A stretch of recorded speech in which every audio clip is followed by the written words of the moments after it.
1. Happy New Year! Year! Hello, everybody, and welcome to Iron Valor, and welcome to Spelljammer. Woo! I'm looking forward to running around in space with this cast of motley crewmates and a captain. We'll see if they can make their way through the universe or not. Who knows? First off, a couple of announcements. I want to give a big shout out to Nine Realms Gaming. They're one of our partners. They create top-notch gaming accessories from the finest woods this realm has to offer and the multiverse itself. Visit ninerealmsgaming.com and use our exclusive partner code, LIAR10, to get 10% off. Second, Mithril Armory. A lot of our crew here might be equipped with some Mithril weapons at some point in time, and Mithril Armory, they make the greatest and most unique TTRPG items for everyone to enjoy on their adventures. You can grab their Tin 20 and a D&D graphic tee on their website now at mithrilarmory.com. Just to put you on blast for a hot second, nerd, Mithril? Are you an elf? What's happening? We all know Jake was an elf. Anyway, please just go to their Kickstarter that recently just launched, and it's called Dragonheart. No, it's Dragonheart, Hollow Copper Dragon Dice. No, this copy is from months ago. No. That Kickstarter is over. It went really, really well. This hasn't been updated since Witchlight, I believe. Their Kickstarter went really well. They've had a couple others since then. Just go on and head over to their official stuff, mithrilarmory.com, to check out what they got going on right now. So go check out mithrilarmory.com. It's the best. Really go and appreciate them. We really appreciate working with them and connecting with them. Lastly, tonight we're going to be using Tailspire. I'm really excited about it. I've been learning a lot about it. We've used it in Witchlight in the last Iron Valor. And so shout out to Tailspire. And at the end of the episode, I'll also be shouting out some of the creators from Tales Tavern, whose amazing work I've used in this session tonight. And with that being said, I want to quick introduce, we have Max, Deanna, Brandon, CJ, James, and again, myself, Jake. We're looking forward to as we bring you into our introduction to Spelljammer. Max, if you would, take us away. Aye, aye, Captain.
Welcome back. Welcome back, everybody. Okay, so let's get started. And let's start off with this game. And the first thing we have to do is start with a captain's log. Or as I've named them, and I'm sure my crew might name them, Captain's Log. Forget the T. Throughout the multiverse and the Astral Sea in Spelljammer, there is an endless expanse of civilizations, societies, and planes filled with curiosities and adventures.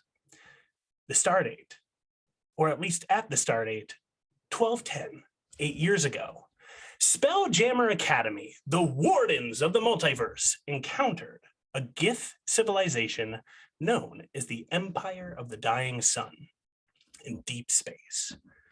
Due to the faltering decisions of a Spelljammer captain and a destructive battle, this war broke out between Spelljammer Academy and the Gith. It is now Stardate 1218, 8 years later, and that war has quieted as both sides suffered heavy losses. Now an era of cloak and dagger has begun between the two nations as both try to find new opportunities to seize the advantage. But we don't have time for that right now, and who cares, right? This is our crew. We're not part of Academy. Woo! So instead, what we're going to do is get married. We find ourselves in the small town of Will-O-Wisp, where church bells ring and people talk in excited whispers about the engagement between Prince Bertrand Calder and the mysterious Drizzle. Most common gossip that comes out of the secreted whispers that are going on is that maybe this time Prince Bertrand will finally tie the knot and get the hell out of town. Over the last week, nearly 1/3 of the townsfolk have spent a day in the dungeons for screwing up Bertrand's perfect wedding. And that is where we are going to start, where we see Max's character standing in one of the cells. And as we look in Tailspire here, we can see that the cells are dark and dank. They are grim. And Max, if you would do us a favor and introduce your character to the audience. So there is a dark elf woman, a drow, laying in what appears to be rags near one of the cell walls. She has a stick in hand. She's just been kind of messing with it for a minute. She's beautiful, a little bit eccentric if she wasn't just wearing rags, I'd imagine, with dark makeup on top of her already dark features and very white hair to contrast it. And she kind of, as she stands up, you see that she is pretty tall. She's about 5'11", as most elves tend to be. But she'll make her way over to the cell doors and kind of look out and see what the situation is. Her very startling green eyes that kind of just light up the hallway almost. As you look out the doors, you can see one of the guards slowly dragging the skeletal remains of someone deeper in the dungeons potentially, or maybe just some refuse, but it's just sort of like, ugh, oh God, my back. You really don't get any lumbar support or anything doing this type of labor. And she looks and turns and looks at you and goes, you in here for the same reasons? Screwed up the wedding, huh? The terminology screwing it up is quite loose around here, I think. A little unfairly so. Well, good luck with what you're doing, I guess. Stay there. Wedding will be over soon, and then we can both get out of here, hopefully. I'm counting on it. You see as the guard continues to shuffle the skeletal remains of this individual, kind of bundled up and on a tarp, just dragging them across the floor. So, does he have perhaps a key ring either on him or on the wall somewhere? It is jangling on his belt. Yes, you can see a bunch of different keys. You know that there's deeper parts of this dungeon. You're sort of in one of the more upper areas, as a lot of the other areas have been under ill repair and ill upkeep due to the fact that Bertrand has demanded everyone pay attention to the wedding this week. So Jasmine will whisper into what appears to be air to not be overheard. She'll whisper, "Go get the keys." And an unseen servant will go and take the keys from this guy's belt. All right. You see as the unseen servant starts shuffling over and is going to attempt to grab these keys. You can see as the invisible servant shifts through the door. You hear moving of the skeletal remains. And I'm going to need you to roll a stealth check. Stealth check, cool. To see how well your servant does. So good at stealth. Well, that's a good first roll of the campaign. That's a natural 20. Or a 21. Natural 20. Oh my God. Okay.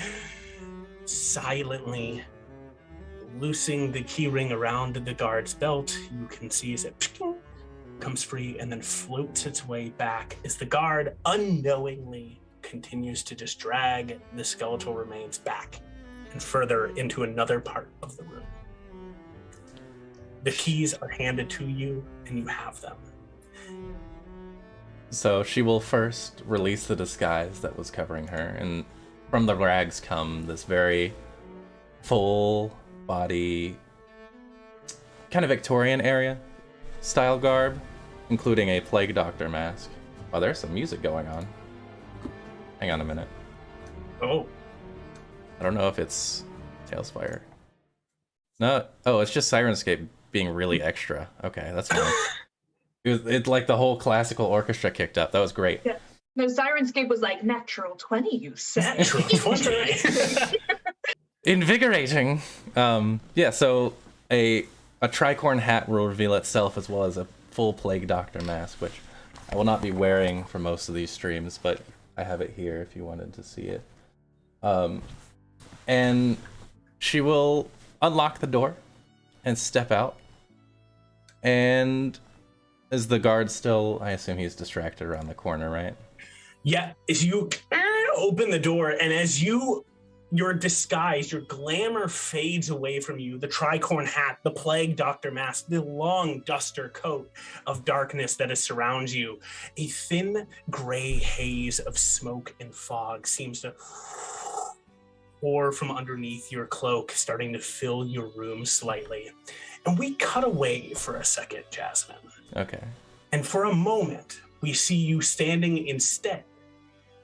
As you walk out of this doorway, you step into a room, and you can see as people are dressed in graduation gowns, excited and nervous, most of them much older than you. Everyone is dressed in academy gear, though it's tailored and prepared to look a lot more like just a graduation outfit. Everybody has their little graduation square hat. You stand among the crowd as you hear them calling up each individual's name, one after another, before they say, "And now we would like to call up our youngest cadet to ever receive a degree in this university. Jasmine, please step up for your master's degree in necromantic arts." You see a lot of the students behind you are sort of coughing, giving you a little bit of the stink eye, but you walk up, and most of the young first-year cadets, as you step up there, the youngest cadet to ever receive a master's, you hear them all going, "Woo, yeah, Jasmine, woo, yeah!" And you can see the admiral of the academy standing there and reaches out with the diploma and hands it to you. She will graciously take it, and give a slight bow. I assume she would turn around and face the crowd after that. Another You turn forward around, bow. you face the crowd, and you see as most of the people are cheering, some are giving you the stink eye. And what goes through Jasmine's mind as you stand here excited that you have now, gotten your degree? You hold it in your hand, a master's of necromantic arts. She is elated. She's elated that people find her, very strong and powerful and smart and all that, but she's almost just as happy that some of them are giving her the stink eye, because she knows it's because they're jealous.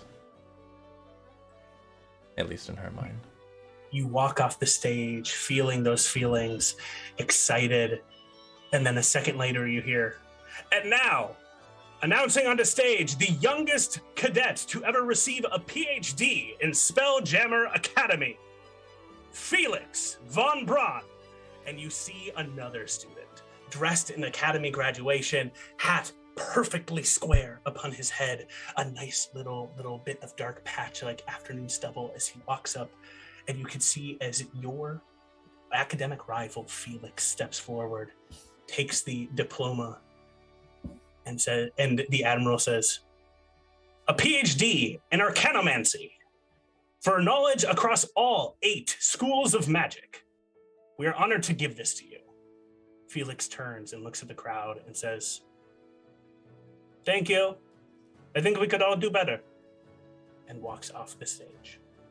We find ourselves back in the prison, this thin mist of gray smoke pouring out from you as you stride out. The guard, distracted and dragging as you walk out, slowly looks up and locks eyes with you and goes, "Wait, what? How did you get out of there? Hey!" While he's still trying to figure out what's happening, she's gonna take a dagger and plunge it right into the collarbone to where it's unnoticeable from the outside. Okay. You step forward, moving quickly. You plunge the dagger into the guard's throat. He unwittingly is surprised by this. Make for me an attack roll with advantage. Oh, shit. Attack rolls. Okay. I forgot to equip the dagger for sure. Yeah, I did. Here we go. Da-da-da-da-da. Yeah. I hope the other one's better. Ah, I miss. Probably. It's a 9 to hit. You still hit. It's just not as good of a hit as you had preferred. Okay, fair. In this case, you jam the dagger in, but you can see that the slice goes up. Instead of trying to disguise this wound, it is more apparent. What happens is you hear the guard go, "Ah, ah," and crumble to the ground as you strike them down. She looks at that and then looks at the dagger. She wipes it off on her her sleeve, and she's like, well, that was less good than I thought it would be. And she'll proceed to try and cover it up as best she can, and then she'll cast Animate Dead. Okay. To resurrect him and one of the corpses in the room. Okay. Would you like to? You can see that in this chamber, you have the pile of bones that you want to get access to if you'd like, the ones that he was dragging. Else, you see that you turn and look and see that a number of the townsfolk are laying dead in one of the chambers here. And you could pull from them as well. They're still mostly intact, any of them? Yes. Cool. Some of them you can see are freshly dead. Even better. And you know that it was Bertrand who, you recall hearing rumors that when one of the flower decorators failed to set them up perfectly in the table, that individual disappeared. Is that her?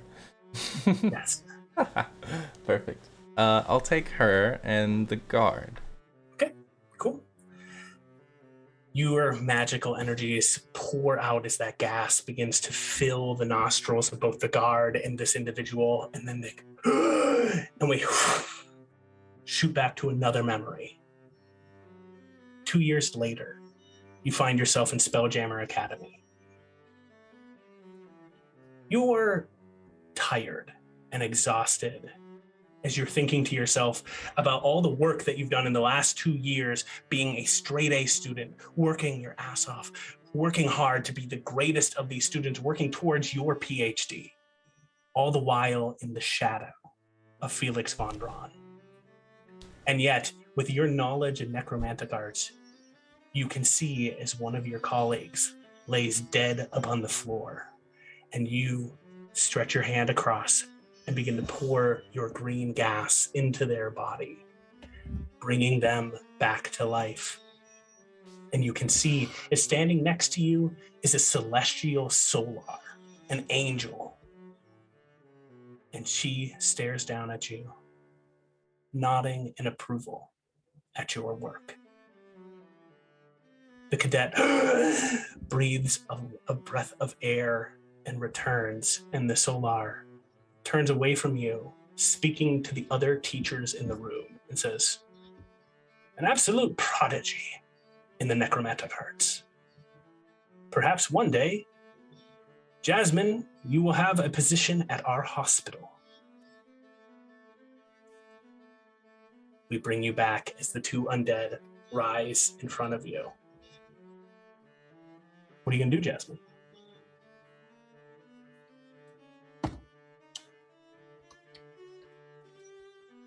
Oh, you're muted. I touched my microphone, that's right, sorry. She will take her hands and kind of like straighten their clothes up a little bit, make sure they're a little bit more prim and proper. Guard's got a good grip on his weapon, you know. she will instruct him to lead them both out of the dungeon. Okay. Walking behind your guard and your townsfolk now animated zombie, you begin striding out of the room, walking up the stairs. And from this, we're going to now cut to a wedding. You hear church bells ringing, excitement everywhere as people gossip and celebrate. And we find ourselves in a small little church. And at this church, Max, the other way. Yep, Yeah. Other side. What I thought. It's okay. The camera, Here we are. The camera gets a little bit lost. The camera. It's a big map, The okay? camera for just a moment swings around, missing. But we the camera is being manned by a seagull that's flying over the. You can see all of the residents of Will-O-Wisp speaking excitedly. You see as guards flank the wedding hall area. You see as the vicar himself standing this towering, imposing half-orc, staff in hand and holding a small little book and being excited to read out and cast this ceremony looks. And what we see as this camera settles in is that we see a well-dressed man, one of those neckties with the little poof on it sticking out further than his now already pretty far chin. A well-manicured mustache on his face as he looks around impatiently, sort of looking at people who whisper and gossip as the wedding is about to begin. And Drizzle, could you describe yourself? Of course.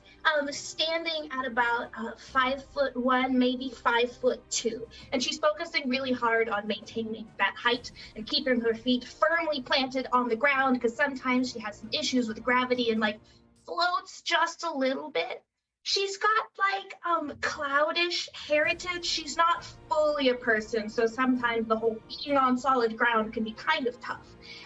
But she's got it going for now. She's got big white curling hair and large eyes with very long eyelashes that she's just blinking up at her betrothed with. And normally she's got quite a spunky little outfit with a denim jacket and some big sneakers. But today she kind of looks like a wedding cupcake. Like she's got a veil that's just and a dress where it's like, oh, it's boobs, and then it's skirts, and the tulle just goes out. And she's looking up with big, luminous eyes, and she's got a little tear coming out over a bright, rosy cheek. And every time he's glaring out into the audience, she just puts her little hand on his chest and reminds him, you only have to look at me. I know, I only have to look at you, Drizzle. Princess. But I just can't stand how they're talking. Silence! And everyone goes quiet for a moment. Drizzle. For but a second, you everything goes hazy as you hear him shouting, silence, across the audience, and we cut away for a moment to nothingness, to the void. And then gas, water, something coming together, coalescing, as your consciousness slowly begins to form. And then you look around and you can feel yourself part of something greater, something more larger than you and part of a greater whole. And you feel it for a moment as you feel almost this parental care given to you while you're in this state. And then you drift free yourself from this and have a chance to think your first thought as you manifest. What is it that goes through Drizzle's mind? I think we've talked about before in the elemental plane of air, not a lot moves through. There's not a lot of visitors, but there are occasionally radio waves, gently like wafting energy from other planes. And I think the first thing that she thinks is actually the first thing that she hears, which is the broad, tinny, are you a hero? of a passing radio wave. Yeah. You hear that and you begin to manifest in. You can hear the radio waves continuing.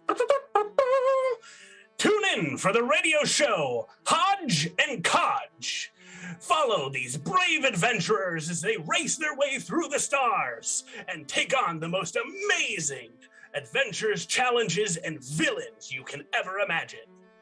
They are the greatest heroes, and so are you for listening in. And make sure to donate during our donation month. This little semi-condensed ball of unfalling rain kind of slightly condenses and just floats along following the waves. You follow the waves along, and we find yourselves back again, hearing that. Now announcing the Royal Liette and her servant Romeo. And you see, as striding into the wedding, you see two figures. One appears to be a reasonably dressed, stepping in kind of at the entryway here, reasonably dressed wizard woman. You can see that she's carrying her book, and striding right behind her, you can see what looks to be a full zombie just wandering behind her. But the zombie is dressed up in a tuxedo and wears like a really nice little hat, and it looks to have had a pencil-drawn mustache put over his face. And you can notice, Drizzle, one of the heroes of the realm here has arrived here. And you can see as Bertrand goes, oh, I can't believe that she would bother to come late. How dare she? Drizzle, how dare she? If she was caught up on trying to replicate your little mustache. You're right. It looks much better on you, I think. You're right. It does look better on me. Right? Yes. Yeah. Vicar? You're extremely handsome. It Good. looks very realistic. Well, I guess I'll just let it pass then that she showed up a little bit late. Vicar, let's get on with this ceremony. I'm gonna touch his face, and I'm gonna real quick cut my eyes to somebody in the audience, and then go back to him. Okay. You lock eyes for a moment, and we see the camera shift to your perspective. As Lore, you are standing in the audience. You catch eyes with Drizzle. Laura, would you introduce yourself? Yeah, so Lore is about the taller side of average, maybe the shorter side of tall. Long, kind of crimpy, dark, almost black, brown hair. And even here at this wedding, like, she has done her hair pretty nice. She's just wearing a brown leather jacket and her normal clothing, because that's Lore. She also has a glaive strapped to her back, a mace at her side, and a shield at her side, because that's also just Lore. But she did a little extra makeup today, so she's definitely dressed up. And she locks eyes with Drizzle and just goes,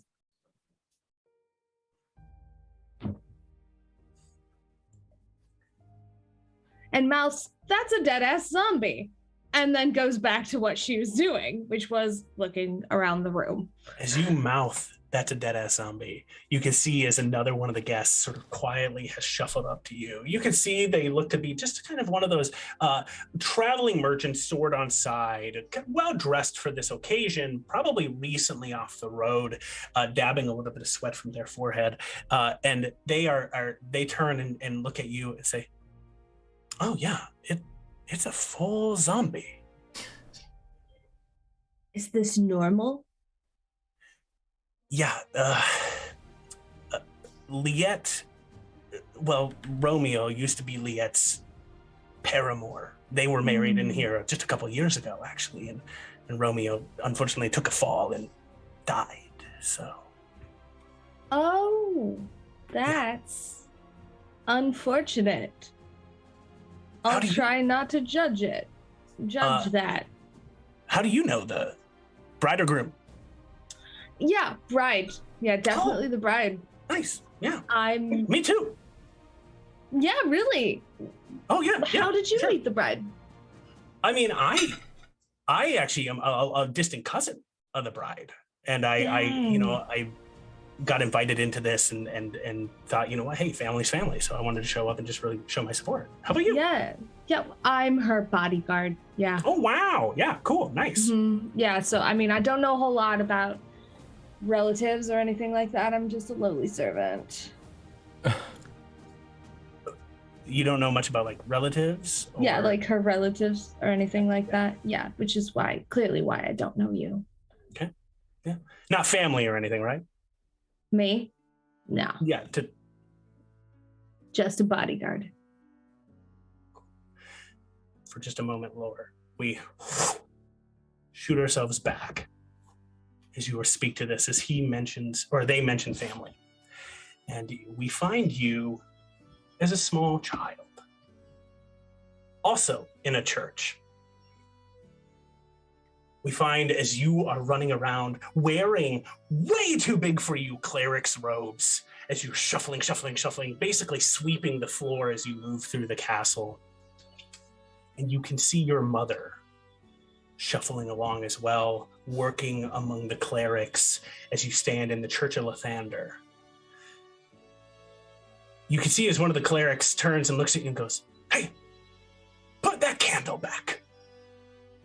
Sorry, I thought it would look good over there. No, you're right. Yeah, absolutely. Sorry. I'll go put it back. I'm putting it back right now. Right now. Shuffle away, and you can hear the cleric turn to your mother and say, "What are we gonna do about Maveri? What are we gonna do about Maveri?" And you see your mother just give an exasperated sigh. And you have a chance as you look here and see your mother doing a variety of services among the cleric order here and of Lathander, and you get to learn from them. And then a second later, we snap to this moment where you find yourself standing instead outside on the road, holding a letter in your hand and giving it to the postman. And what thoughts are going through Laura's head at this moment? You are now a teen, a couple years later. So this letter is our only chance. It's our only chance. Mom's not doing great. And even the clerics don't know what to do, but my dad's a pirate, and sometimes that's good and sometimes that's not so great.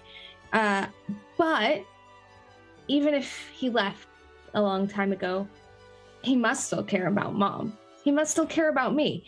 And if he's been like everywhere, then if anybody knows a cure, it's him. So he'll definitely get this, and he's definitely going to respond. You hand this letter off. The carrier says, "I'll do my best. I'll try to return it. I'll get it to you to its destination as quickly as possible." Thank you. Gets on the horse. Really important. They always are. And rides off. This one is. And at this moment, a hand lays on your shoulder, and you can see one of the women who've raised you, a cleric of Lathander named Tabitha. And her face is grim as she looks at you. We find ourselves back in the wedding as the trumpets blare again. And the vicar says, "We are gathered today to begin the holy matrimony of Prince Bertrand Calder and Princess Drizzle of the Zebulon Empire." Of the Zebulon Empire. Thank you. And you see Bertrand be like, "What? Never mind." Anyway. And you have a moment, Lore or Drizzle. And we're going to introduce our first primary mechanic of this evening. You can, as an action, try to slow this wedding down. This wedding will take 4 rounds to complete currently as they go through it. And the rounds in this case are just attributed to a longer period of time, but we're just using it as kind of our marker here. So if either of you would like, you can try to distract or slow this wedding down, or you can let it continue for now.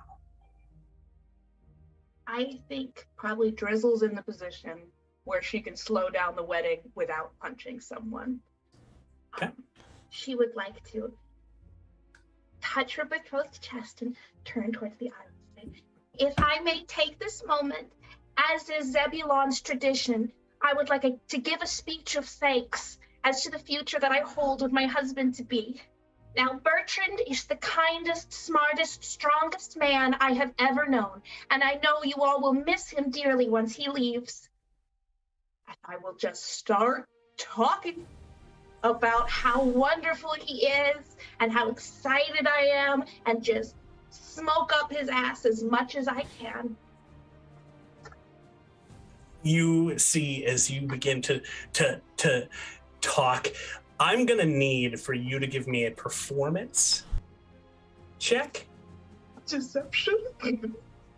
Are you lying about something? He is the kindest, smartest, most handsome Go for it. man. Yeah, of course, of course. All right. Get me die. That's gonna be a 22, monsieur. All right. You begin speaking about all these things that you love about Bertrand, and you can see as he, like one of your compliments, right? What do you say? I have had the honor of going hunting with him and seeing the way his big old bicep bulges when he draws back that bow with dry patriotism So into true. anyone's heart. So true. Yeah. At the end of my speech, I'm going to say, All right, darling, it's your turn. No. Keep going. I'm enjoying this. Okay. I will take as much time as I possibly can. You are gonna delay for a moment as you continue this. The church bells had been ringing. You know that this wedding had begun, and you have successfully sort of distracted for this moment in time.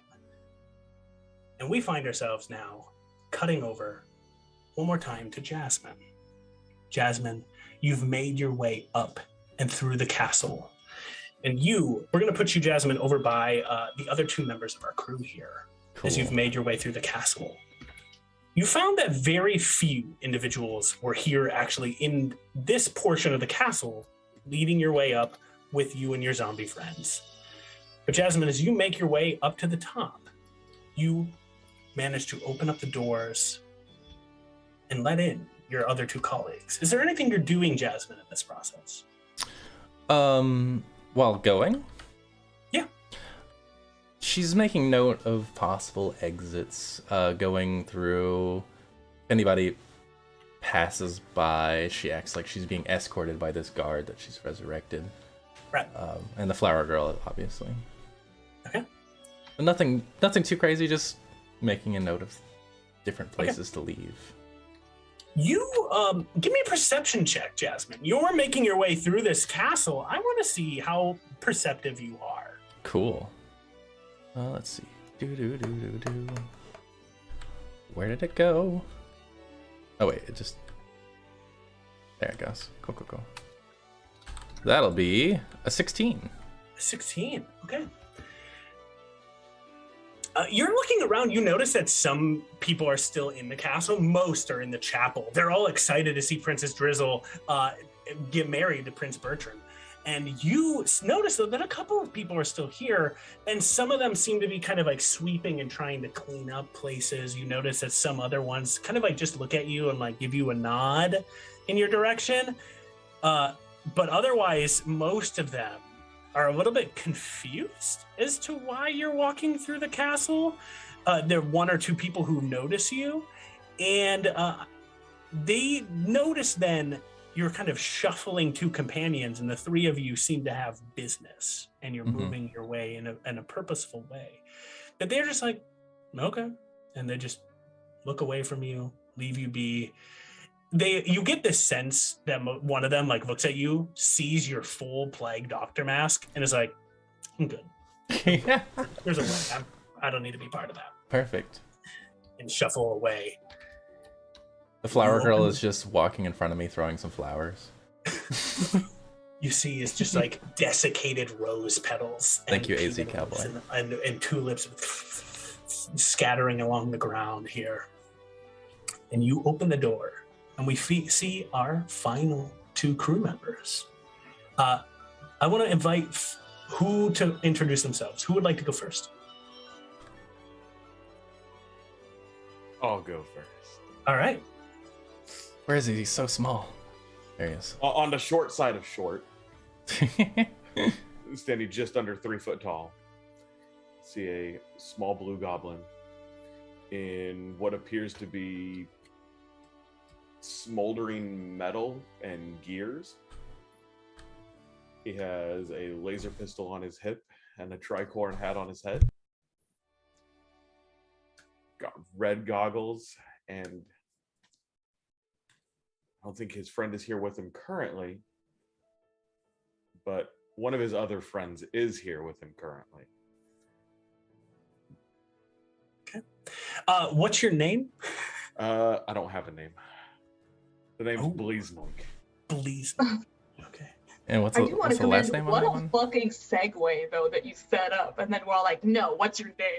Sorry, I just didn't catch it. So my bad. You know what? That's on me. That's on me. You're good. I just could feel James going segue into Brandon, and everyone like, "Who are my you?" The handoff was there. I appreciate it. My bad. Brandon, if you would introduce your character. All right, standing next to Bleeze, at about 5'10", you see a dashing young man with chocolate skin, a perfectly manicured beard and mustache.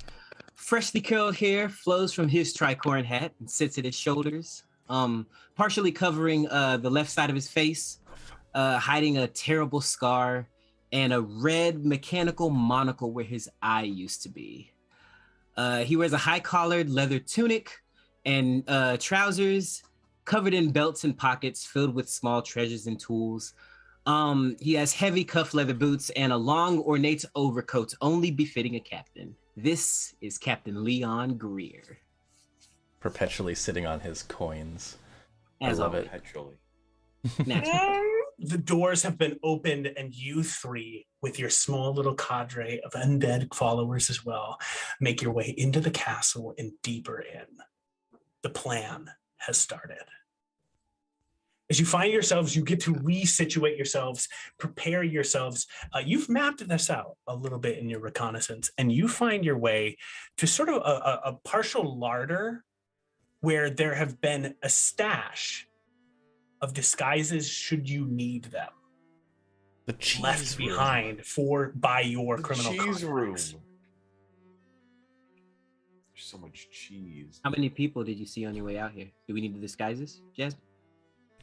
A few roaming guards. Most of them didn't want to get in my way, although all 3 of us may make for a weirder entourage. Might be a little more noticeable. Is there a guard's uniform in here you could wear? Yeah. Do we have a guard uniform?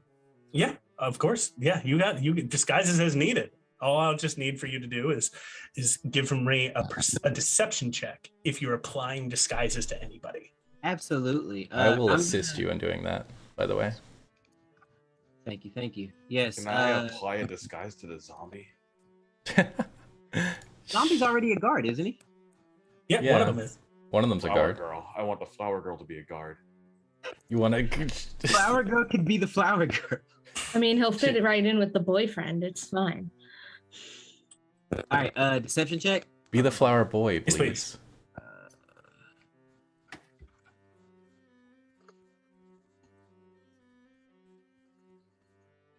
Heck yeah, it's gonna be a 22.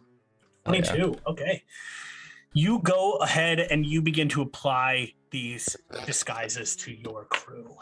And for a moment, as you are standing there, what does it kind of look like, Leon? How do you like get to work on your disguises? What's that process like?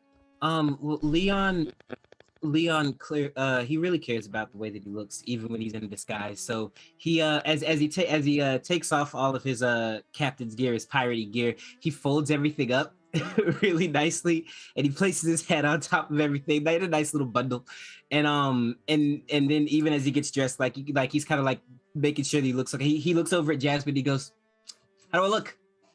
He'll kind of pull on your collar and like smooth out the crinkles and be like, about as good as a city guard can. Yeah. All right. Good. Yeah. She'll hand your bundle of clothes to the flower girl and put it in her basket.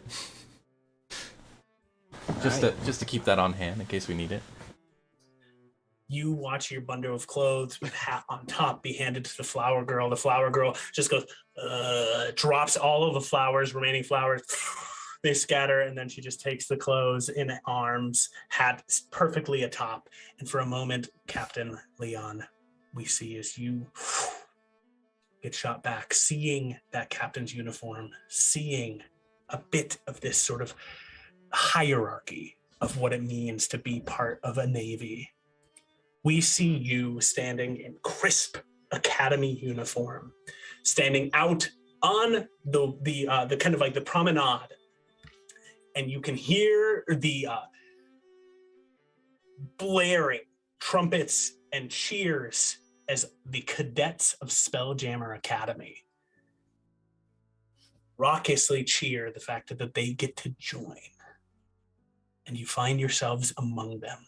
You see as 3 Spelljammer ships fly overhead above the skydock as you all stand there, and you can see this imposing figure of the Admiral of the Academy stride up onto a dais and begin to speak, tapping into the microphone. Ooh.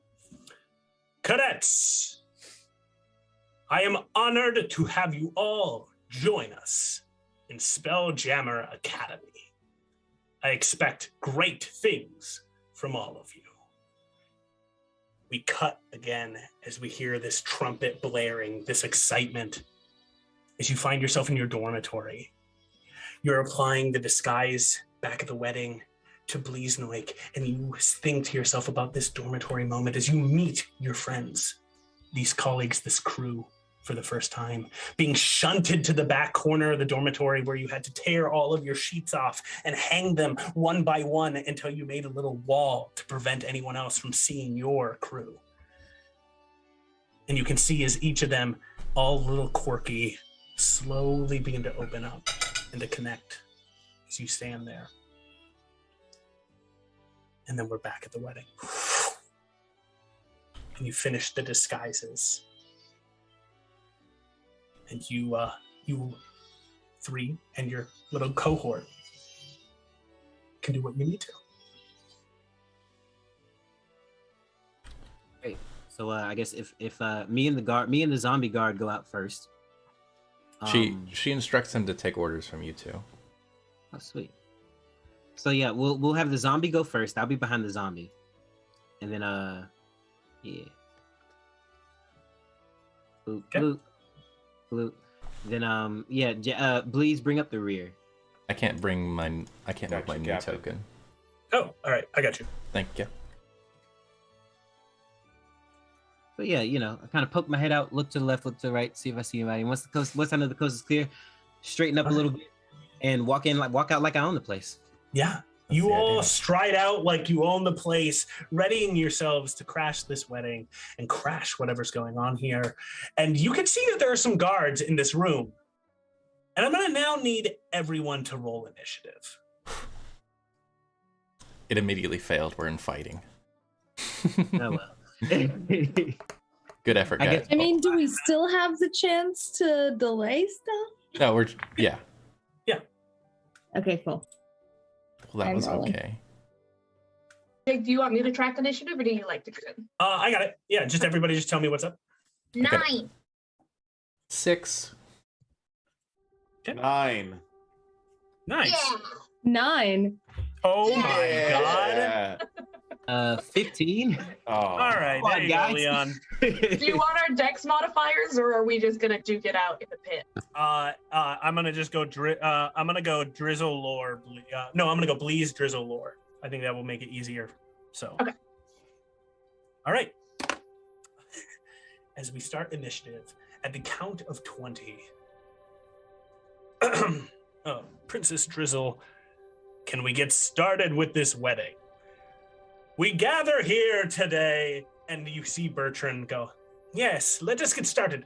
But later, honey, later, once we are wed, I demand that you say everything good about me constantly. What a swell guy. Yes. I'm gonna situate, and then my big old skirt is gonna settle down in front of the dance. I'm gonna turn to me and go, Okay, whenever you're ready.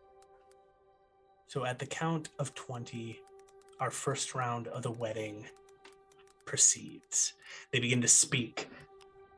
And you all have a small little stone in your ear. And you each have sending stones. You can walkie-talkie each other as needed.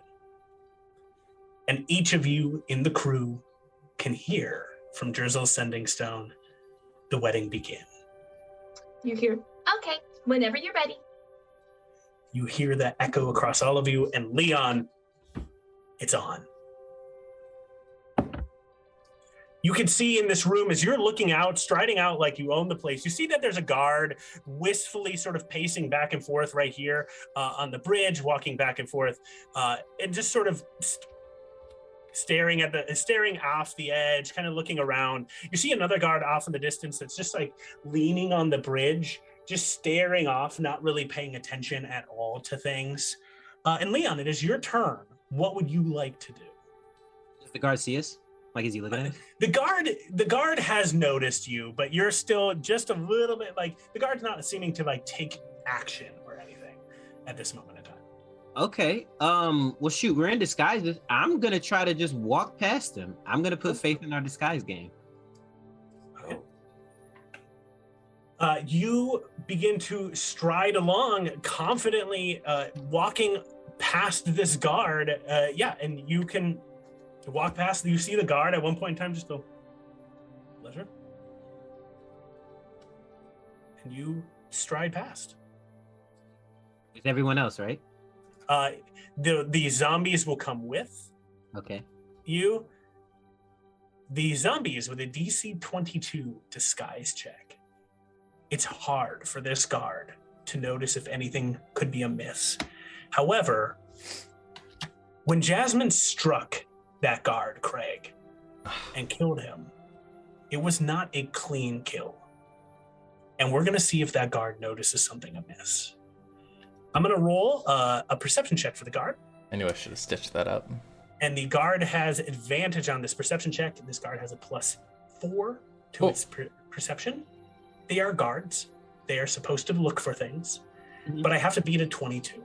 And so I have to get an 18 or higher on this check. I'm going to now roll on the table here. All right, I got a 16. This guard just sort of looks at these two individuals, but that's about it. Nothing else happens. And yeah, you walk on by. The guard just going, avoiding the wedding, right? Me too. Yeah. You see as the flower girl walks by, and the guard's like, "Sup, Tabitha? What's up?" And she just strides on by. All right. After Leon, it is going to be Bleeze Knight. I'm gonna continue to follow. Looks like this is the plan. Okay. I'll walk, follow my captain. Great. You stride forward, following along as well.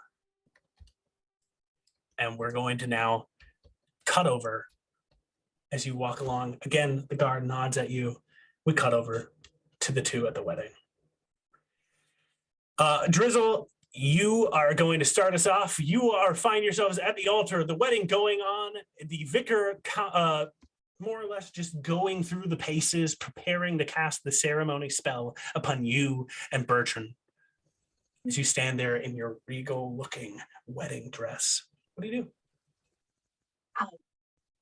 I've prepared my own vows.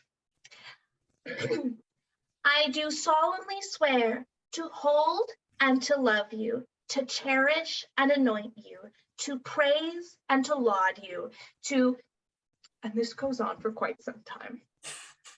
This is what I would like to do. Are you trying to delay the wedding? Yeah. Okay, cool. That's what I'm in the position to do currently, right? Superb. You are successful in delaying the wedding. So you increase the wedding's time by 1. But you can see. I'm just holding my list and gazing into his eyes.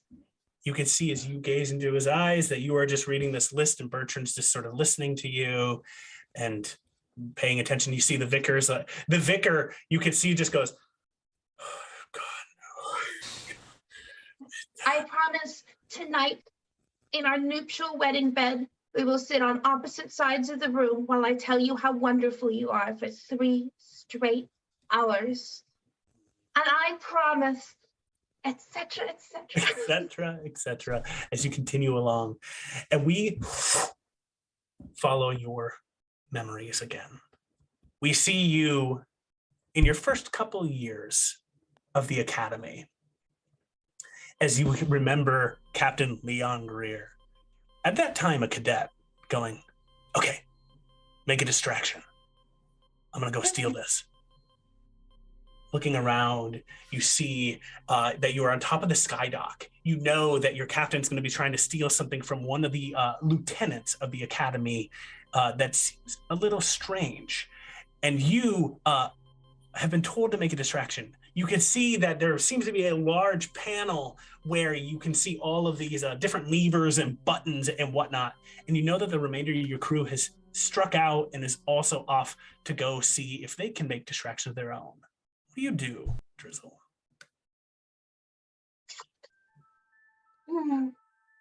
She notices that little control panel, and she particularly notices a large level that says eject on it.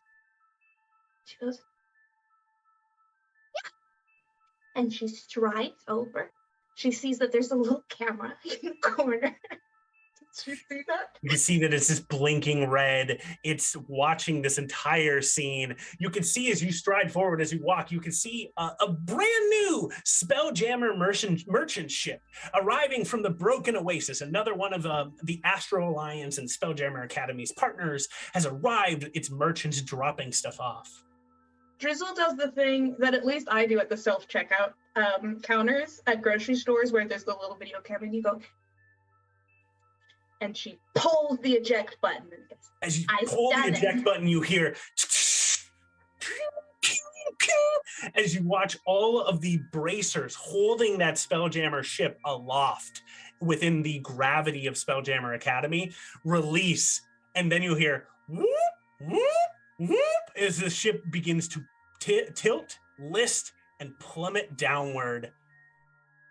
And screaming begins, shouting begins all over the sky. I make eye contact with Leon across the deck, and I go,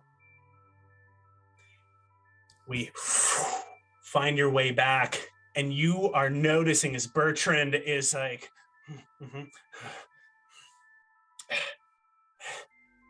Lore. And he's so big and strong. Lore, what do you do? Lore mumbles, like kind of like this, mumbles into her earpiece. All right, still got time. Is kind of updating. Is like she's going through her vows. They're really long, pretty good. Kind of impressed. Waiting for the signal. Waiting for the objection. Just one more. And as the vows conclude, and the priest says, does anyone have any objections? Lord steps forward, stepping into the center of the aisleway, Laura says, Does anyone have any objections to why Prince Bertrand Calder, should be married to Princess Drizzle? I object. As you say, I object, you hear another person go, I object. What? But you go first. You go first. And you see two, Oh, yeah. you are standing next to a gleaming armored paladin. And they look at you and go, no, you Oh, no. You look like you've got a really great reason, and I would love to hear it. Okay. It is I, Benvolo the Tireless, and I don't know about Princess Drizzle. All right, your turn. Whoa, are you talking shit about Princess Drizzle right now? Is that You what's happening? hear collectively gasps as all this is happening, and you see everybody watching, and you can see that the individual you talked about before has now somehow just like gotten a little bit of what looks to be like dried corn, like almost like corn nuts, and is eating them and watching the scene unfold. What possible objection to Princess Drizzle could you have? Of the Zebulon Empire. Of the Zebulon Empire. Sorry, we're on familiar terms. Quite. What is your objection, Benvolo? Why would you dare slander my beautiful princess, whom I'm soon to be wed? And Benvolo turns and looks at you, and you see that he's sort of trying to assess you for a moment before saying, I've done some investigations. I've put out feelers over the course of the last week, and there is no such place as the Zebulon Empire. Gasps. Clearly, you're not familiar with all of the realms, my friend. And if you continue to slander my princess, for whom I am a bodyguard, I will challenge you to a one-on-one gentleman's duel. Oh, a duel! I would love a duel. Yes, let us see some fighting during the wedding. Hold the wedding for now. I want to watch this happen. Actually, keep it going while the fighting is happening. That's even better. No, wait. I need to object when I'm done. Jeez. I can only do one thing at once. You see is sort of like, you say that, but it falls upon Bertrand's deaf ears for a second. And you notice, though, as you and Benvolo had turn and people start backing up, watching the exchange here. And in this moment, we follow you for a second more. As we see, are back as a late teen. You can see as you are in the streets and a fist collides with your chin for a second. You are surrounded by 6 of the other urchins across the area within the town. Each of them kicking, punching, attacking you. You swinging around, manage to block some of them away. And is there anything that you do in this moment or that you think of?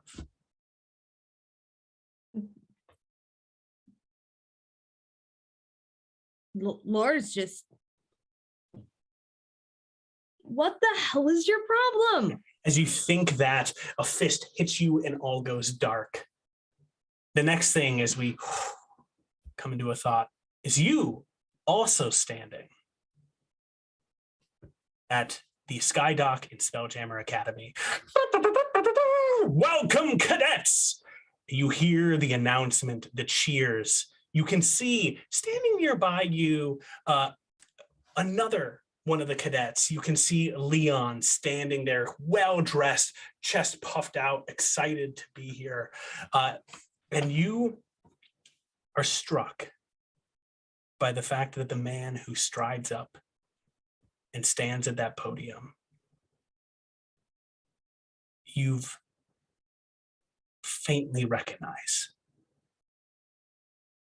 You recall a name that you wrote on that letter you sent. The last name, Lorfan. as you hear an attendant in the academy go, "And now Admiral Lorfan will speak to the cadets." And something dark or hard and heavy falls on you. And what does Lore think in this moment? Seriously? He's been here the whole time? Welcome, cadets. I am so honored to have you all, and I expect great things. And you will do great things for Spelljammer Academy. We cut back as you and Benvolo, "I will defend the honor of our nation, of our town of Will-O-Wisp, and reveal that Drizzle, Princess Drizzle, is not who she says she is." And I'll defend the honor of my princess and the fact that you're an idiot. Let's go. We're going to cut away from you for a moment as we begin this duel. And we're going to go to Jasmine. Jasmine, you're back sneaking your way along. And you guys can hear what seems to be a little bit of something going down at the church right now. Bing bong, bing bong. Cool. I think Drizzle fully presses her ear and goes, My, a duel at my wedding? Goodness. "That's what you get." Well, that seems to be going rather well. Jasmine is of the position that we're all just walking by this guard. She doesn't even like give him a look. She walks by, nose in the air, practically.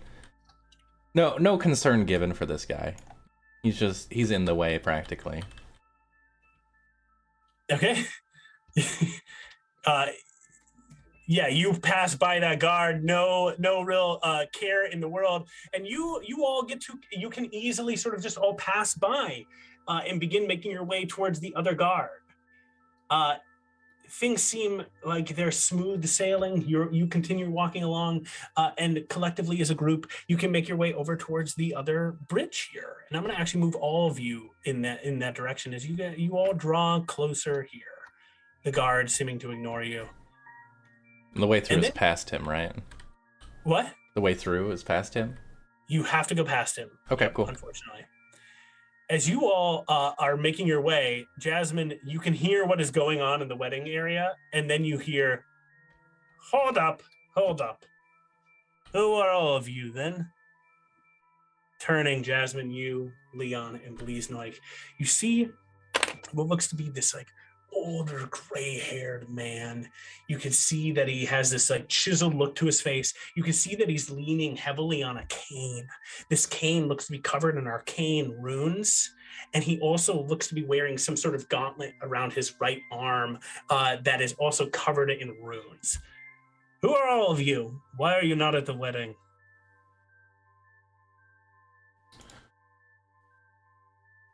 Jasmine will speak up, I think. She'll cast Friends. First off, because this guy is clearly of high standing and probably not as dumb as the average guard. So now I have advantage on charisma checks at him. I am the inspector. I was just coming through to make sure that your facility here was up to date. Noticed a few discrepancies already. Your guards are a little mishappen, but I'll let that slide for now. Cool. I'm going to have you do me a favor first. Friends is a somatic spell. Mm-hmm. What does it look like when you cast Friends at this man? So somatic meaning like you talk it, right? No, it's not. You have to move to do it. Small amount of makeup. So she takes a finger real fast, dips it into some kind of vial at her side, and kind of rubs it across her chin underneath the mask.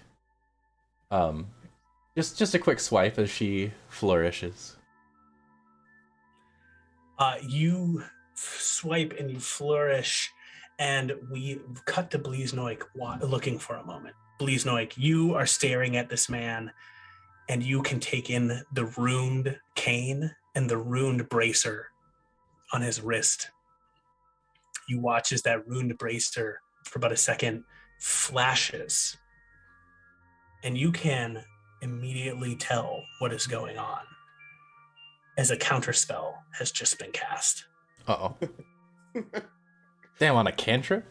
This man is strapped. It's just we see Bleeznoik, you see this little flash of magic happen as the counterspell triggers, and we trace you. We find you standing on the Skydeck Promenade. Welcome, cadets, to Spelljammer Academy. You are standing there nearby. You can see what looks to be a couple other figures. One is Leon standing there proud and strong. You can see is what looks to be Mavari Lorfan. You don't know her yet, but you can see that she is just standing there, and you see a look across her face as the Admiral steps up onto the promenade. Strange. You can also see somebody not facing the promenade and looking actually the other way. And then another cadet grab Drizzle and shift and spin Drizzle to look back at the promenade instead of actually looking away entirely from it. And there is an excitement. And Bleeznoik, what is your feeling as you know that you are part of Spelljammer Academy? Excitement. Just ready for this next leg of my life. Great. You excitedly look forward to this, and we flash forward to you working away in the foundries, bellows, and other portions of Spelljammer Academy, beginning to put together incredible crafts. We flash again, and you stand alongside Felix von Braun at a science fair. Love that guy. During your first year, as you showcase a brand new invention alongside Felix, winning first prize. And then we flash one more time to you running around on an adventure in the ancient plane of Mechanus, collecting the most valuable resources that you can. And it is there that you can see the ancient runes of 1 million different cogwork pieces, all crafted together to form one massive living plane. And we see you looking at these runes on this gauntlet as a cast counterspell. And you know precisely how this device works. What goes through your head? Shit. Not another one of these people. What do you mean, an artificer like you? No, definitely not. Fuck those guys.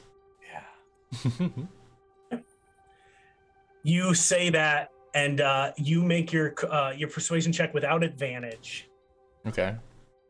Jasmine. I'm so good at those. Come on, baby. That's a flat 10. What are all your names? You see as you say your persuasive statement, and this man seems to ignore it. Shit. Introduce yourselves. I mean, he hasn't ever. This place has never heard of Spelljammer, so I don't think we're wanted here. Craig. So. Craig. I will what are you doing here? Why are you, Craig, not down in your post? And you can see as he is speaking to the undead guard that is standing with you all. And wait, Tabitha, weren't you down in the cells? And you can see she's just holding some clothes in a tricorn hat, sort of tucked under her arm there.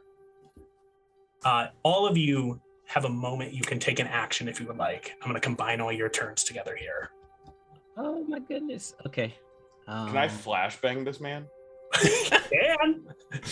I Well, won't stop you. If you're gonna do that, I'm gonna do some shit.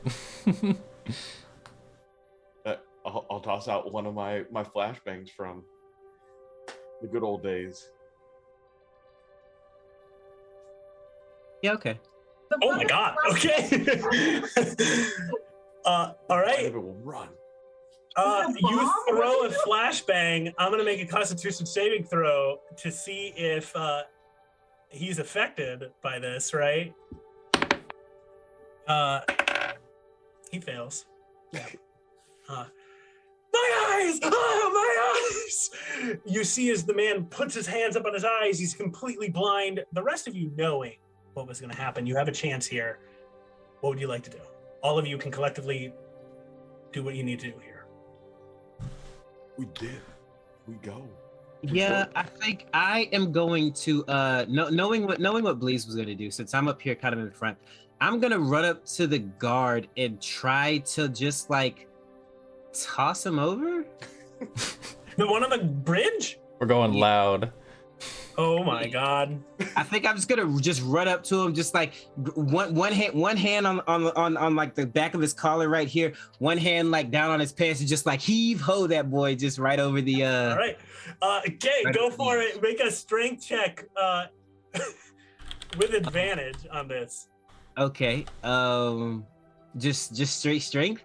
Yeah. I mean, this is, or yeah, I guess Athletic. Athletics. athletics versus the guards' athletics. Yeah. I would love athletics. Okay. Hell yeah. All right, that's a dirty 20. Ooh. All right. You grab this guard. Wow! Oh, You're gonna Go go for it. Wilhelm scream. You see as gone. the guard just plummets, falling over the edge. Just beat him over. and you see as he hits the ground, and it's just laying there. You can hear as the man laying on the ground shouting, "Ah, my eyes! What did happen? Ah!" And yeah, what do you Jasmine? You have one thing you can do here. So, attacks against a creature that are blinded have advantage, right? No, that's not what we're here for. But he's about to come after us. So put the zombies between us and him. It's a small way between the send the zombies after him. We can leave. I can do both of those things. She's gonna use a spell on him and then send the zombies after. Okay. It's gonna be Melf's acid arrow. Cool. That MILF arrow. Milf arrow. Milf arrow. Right. Okay. So that'll be that. Come on, guys. I need you to roll better than that. At least I have advantage. Come on. Yeah. Does a 19 hit? A 19. You shoot at this man. 19 does hit. Sweet. Cool. So I'll just leave him with a cool little 13 acid damage immediately, Okay. Cool. and he'll take MILF arrow does he'll take- acid. he'll take 2d4 more acid damage at the end of its next turn. Rad, sweet. Oh, my eyes! Oh, my skin! Oh, it hurts! Oh, I'm blind! Oh, this is horrible! Oh! Screaming, you see the other guard on the bridge is like, "Oh my god, what's going on?" He's gonna be running away. He's running away. Yeah. It's like, oh fuck. As he runs, though, you can hear him going, "Help! Help! Help!" Yikes. Jasmine will command the zombies, kill him, and if you do, don't let anybody else past here. And then she Right. will Sweet. go after. You all three are on the bridge. You're starting to move your way along. The zombies go over and are going to be attacking this guy. And we, as you two are running, or you three are running, we come back to the other scene. At the end of this round, per se, I've given a couple extra. Can I do a quick request? What? Could we have some less yoga music? The music is so calm. It's so calm. It's so. I need Should I more switch it over stress to in the my life, red? Jake. Yeah, I want you to. Could you switch it over to the red? Yeah, we now have- are going loud. It's time to be Angie. stressed out.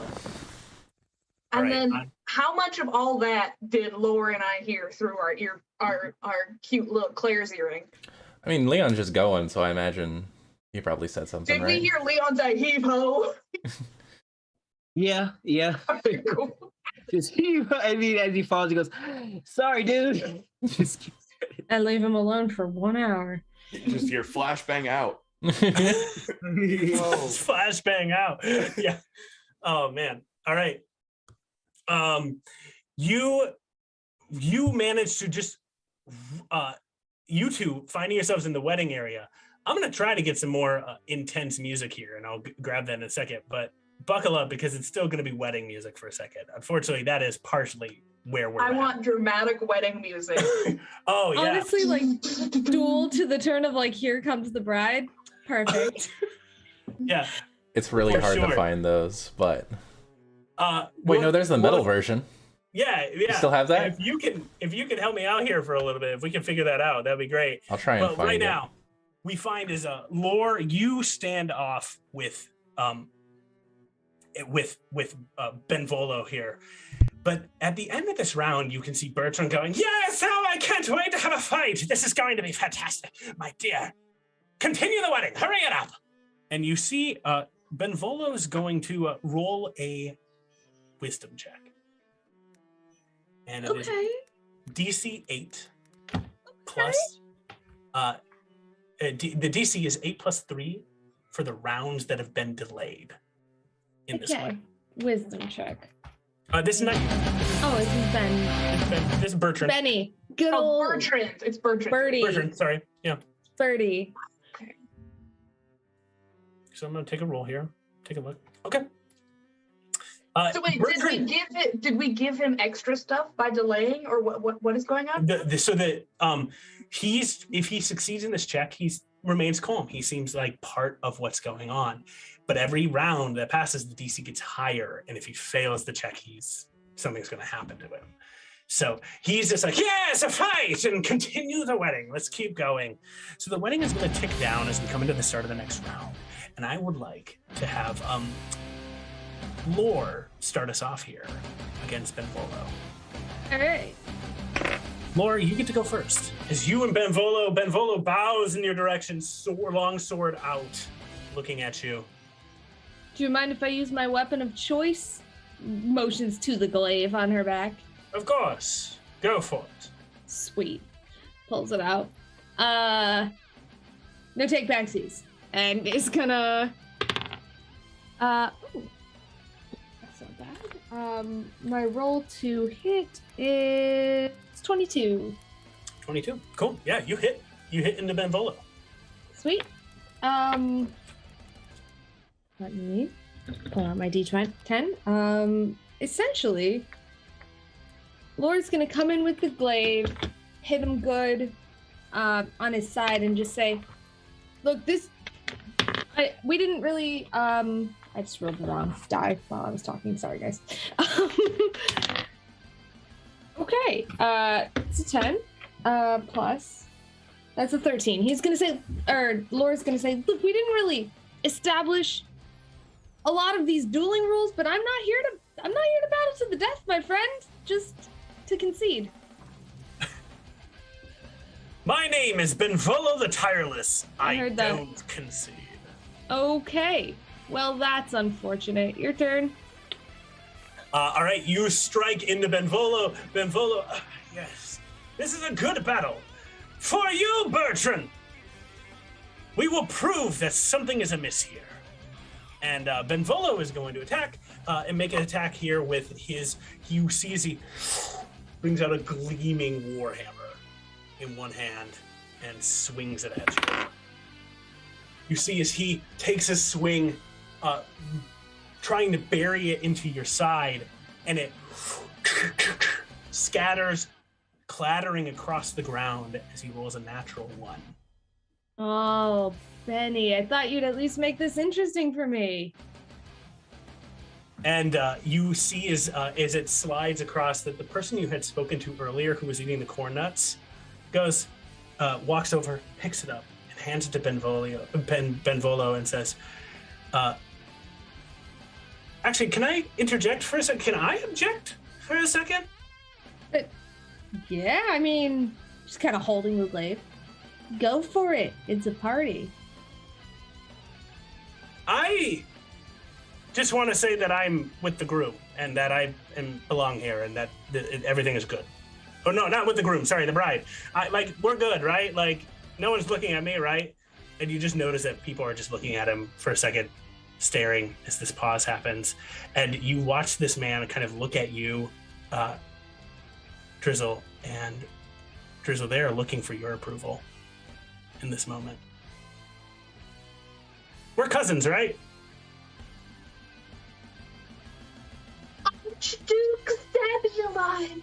It's been so long. Oh. Yes, it has been so long. And in commoner's clothing. Yes.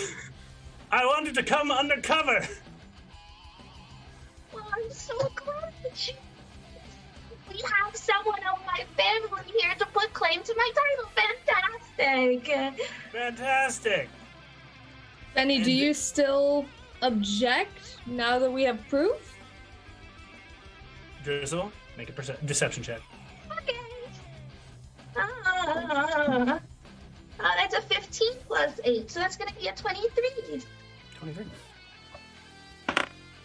Terrifying.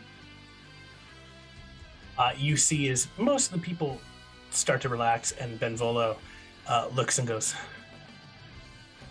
Archduke? Zebulon. Yeah. Okay. And walks out of the wedding. Oh shit, he's gone. Didn't even shake my hand. You neutralize one of the three great heroes. Very job. good. Let's continue this wedding as fast as possible. Waiting on the cue. Waiting on the cue. That's into the earpiece again. All right. You two, our scene has passed as we have our thieves in the other part of the area. Yeah, Our infiltrators racing along. You make it over towards the door.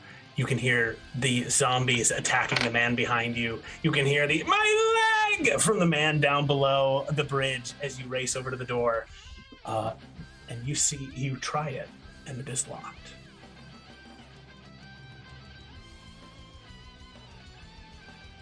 You're muted. Not for long, it's locked. You got this, Can I Leon. Pick it. Yeah. Wait, what's going on? He wants to pick the lock. As opposed to. I don't know. Oh, knock it open.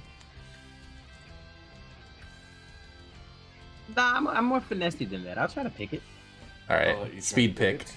Yeah. Go. All right. Speed pick. I would have just shot it with your laser pistol. That'd be dope. That was my option. Great. Go for it, Can I Leon. just shoot it with the laser pistol? Yeah, I'd rather just do that. It's not good. He's gonna laser pistol it instead. He said. Yeah. I pistol whip the lock. Oh. No, I'm kidding. I shoot it. I shoot it.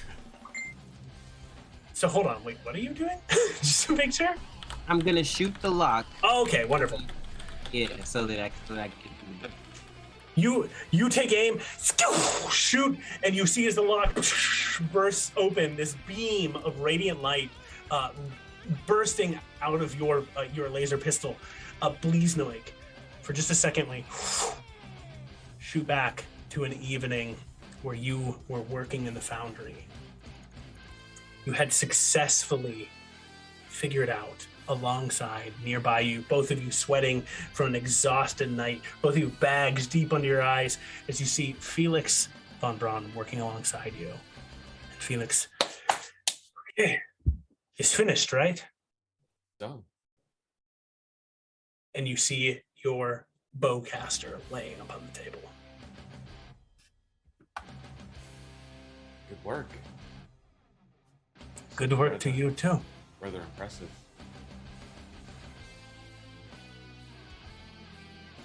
So, what are you gonna call it?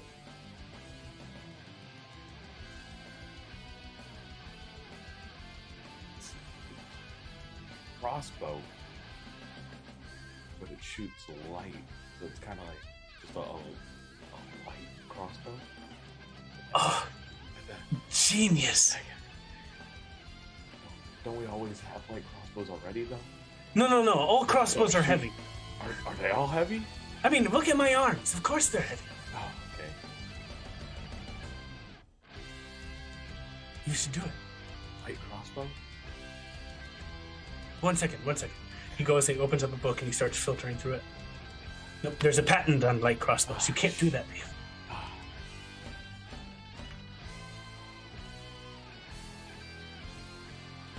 How about a bowcaster?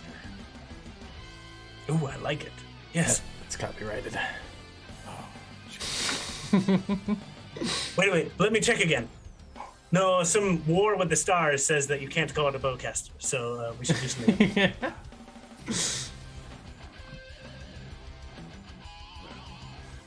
Call this one port.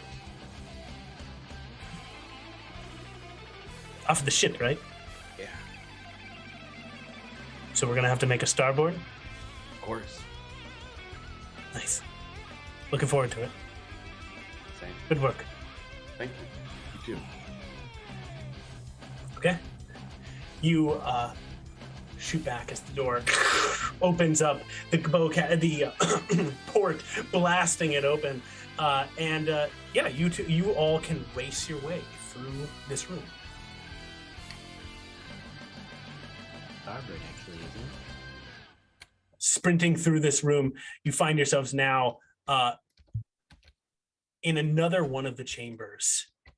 And here you see there seems to be a stairway up above. Across the way, you can see another set of doors, a guard just stepping out of them, and two guards standing atop.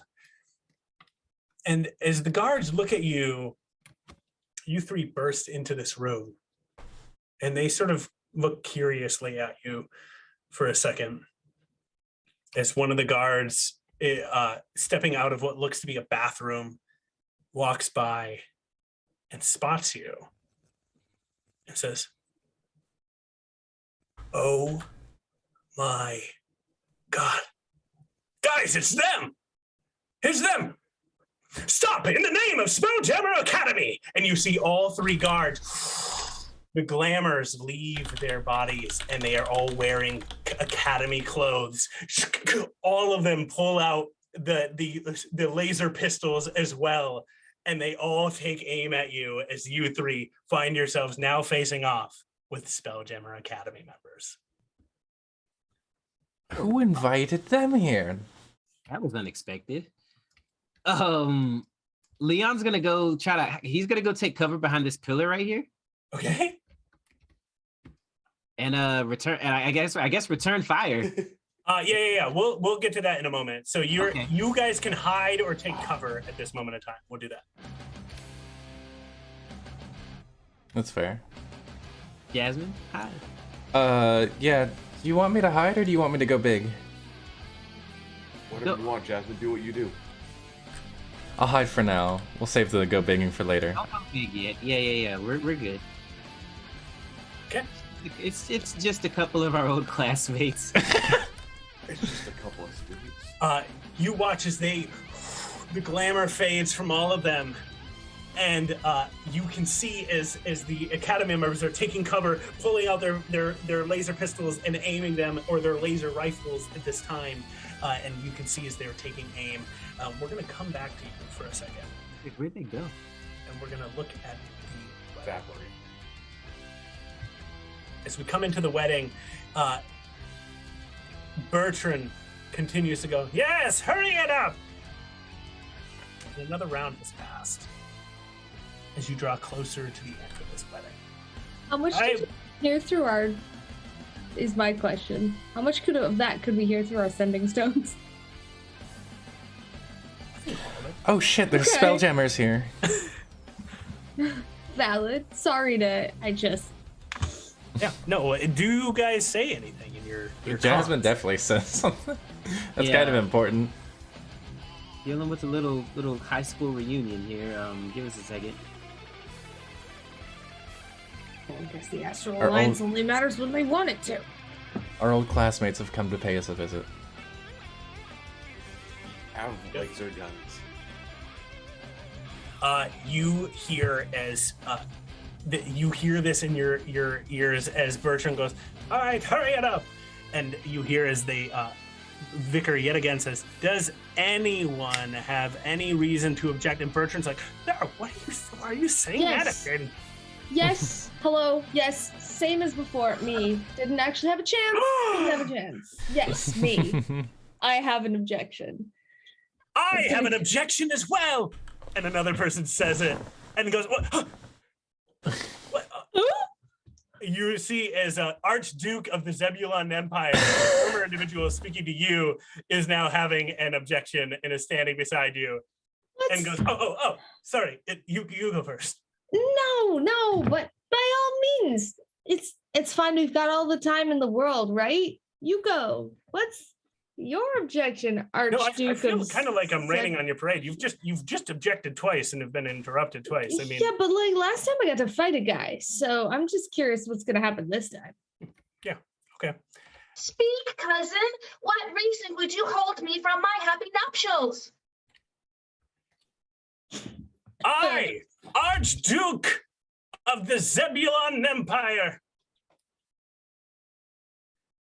object to this marriage, for what Benvolo said was true. Drizzle is not who she says she is, and you both are under arrest for crimes that you committed as highwaymen along the road.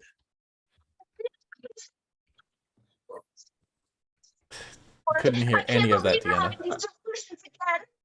Oh my goodness. I didn't hear. We didn't. I think Yeah, your mic. You did Say cut out it for again. all of that. Okay, can you hear me now? Yes. Yeah. Oh, I thought you must have stopped having these delusions, and that's why your mother and father let you out into the world again, but you're still having these hallucinations, aren't you? Bertrand, I beseech you, throw these two into the dungeon. They are rogues and ne'er-do-wells. It's like my past coming back to me. He always used to say I was so terrible over and over and over again with his delusional mind. Are you going to believe him or are you going to believe me? You know how this goes, Archduke Zebulon. I'm gonna have to get you back to your parents where you're safe. Now, actually. Oh, okay, cool. And you see as Archduke Zebulon is standing there, kind of like starts walking away, and you can see as Bertrand's face has grown very sour. Sorry that this keeps happening. I really don't know why all these weird people are at your wedding. You two begin to walk out. Archduke Zebulon kind of directs you to walk out of the church with him. Lore, if you're going to do so. Laura will follow for now. Yep. It's definitely going to stay behind him, though, like easy access back in. Yeah. And as we come to the end of this moment, Drizzle, is there anything you want to try to do to distract? I mean, I was trying to accuse the guy of being delusional and insane, but it doesn't look like that worked. I don't think that there is anything that I can do, right? Except for continue to get married. Yes, Lord. Laura's gonna turn to this guy and be like once they're by the door, look, I'm gonna come out there with you, okay? Level with me here. I promised my friend that I'd do this thing. Can you give me like 2 minutes? No, you are under arrest. In the name all of right. And I'm gonna Spelljammer. try to walk away. Which I assume would provoke some sort of grapple or something. Yeah. This man is definitely going to try to grab you. Okay. Was this opposed strength? Yep. Okay.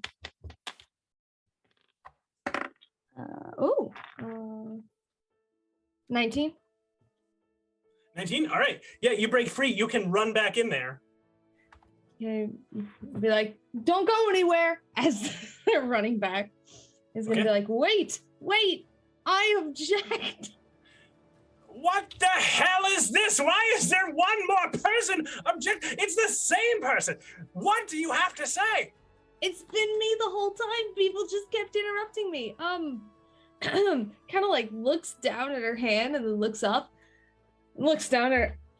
Princess Drizzle of the Zebulon Empire, I, your bodyguard, am madly and deeply in love with you. I cannot let you marry Bertrand. I cannot let you marry this man because of my undying love. Who could have foretold this happening, Bertrand. Torn between two loves. Are you gonna? What will it be? Are you gonna duel for my love? Do you want to fight or something? Okay. No. Kill him. Kill them both. Get him out of here. Kill him. Get him. Kill him. Sorry, Driss, I tried. Like a bodyguard? That feels very aggressive. And you notice as guards are, swords are out. People are getting ready to just go after you. Well, thank you, Lore. Fine. You know what? This is a great climax as well. Don't worry about it. Just gonna knock a few heads in. I just thing that I was really. It's okay. You did really good. Kill him! Okay. And I'm gonna shatter every single window in the cathedral. Glass sprays everywhere. People are screaming. Somebody goes, my toe. And as a piece of glass cuts into it, and this goes, and everyone is panicking as this chaos is abound in this area. There are a few figures as this chaos begins that are not freaked out by this. First is Liette and her zombie companion, Romeo. Second, as entering into the room, you can see Archduke of the Zebulon Empire has strode into the room, but looks a little different. Previously was pretty unassuming man, still wearing what looks to be like a period piece, but it looks like a costume at this point in time. And you can see the slicked back hair, and you two recognize this individual as a member of Spelljammer Academy. Has stepped back into the room. And the last individual who steps back in is Benvolo.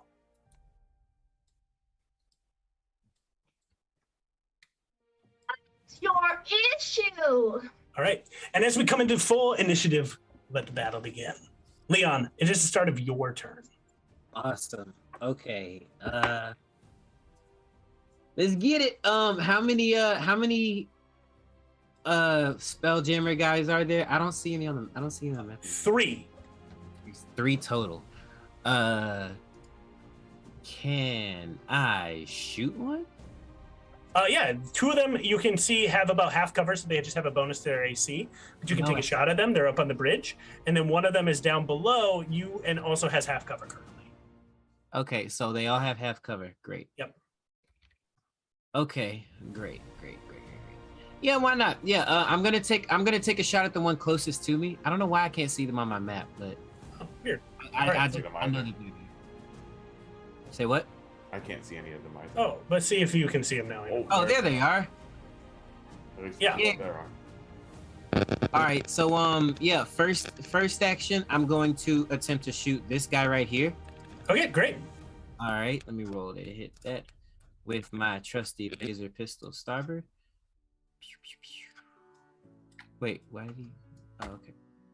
Never mind. That is a 16 to hit. 16 to hit. Yes. Okay, 16. You shoot. It hits against the stone wall of the pillar, and you miss, unfortunately, as they say, taking fire! Okay. As a bonus action, I'm going to use my Master of Tactics feature to give Bleeznoik advantage on his next shot. Okay. And then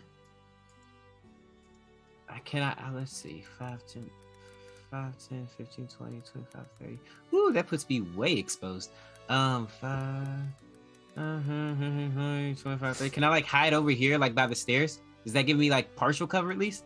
Yeah, it does. It gives you half cover currently. Sweet. All right, yeah, then I'm gonna move this way over by the stairs to get half cover, and that'll end my turn. Sweet. Okay. You dive behind the stairs as Leon, you dive. The 2 on top of the bridge turn. Oh, I'm bugging. Sorry. I get 2 attacks now. I forgot. We're level 8. Okay. Yeah. Can I shoot him again? Yeah, of course you Shoot can. him again. Okay. Go for it. And that's another 16, so they both missed. That's fine. Okay. At least you're consistent. Yeah. Okay, I'm done for real now. Awesome. You dive out of the way, trying to get out of there, and you can see as you are hiding. Then at the end of your turn, or as your turn concludes, you see as they are going to take shots. The two on top of the bridge are going to go, and oh, you guys have all really hid, haven't you? Okay. Yes. Wonderful. You see as both of them are going to run, getting around the corner, stepping out so that they are a little bit more visible and they don't have cover anymore, but they can see you, Bleeznoik. And one of them is going to take some shots at you. Wielding their laser rifles, they take aim, shooting. What's your AC, Bleez? 18. 18? Okay. The first shot shoots, and the beam hits into you. Second shot shoots and misses. Then the second one lines up, takes aim, and is going to take some shots at you. Both of them miss, so you only take one hit from this. And you take 12 points of damage from this. At the end of their turns, it is going to now be, we're going to just continue and stay here. So we're going to have Bleeznoik go, and then Jasmine.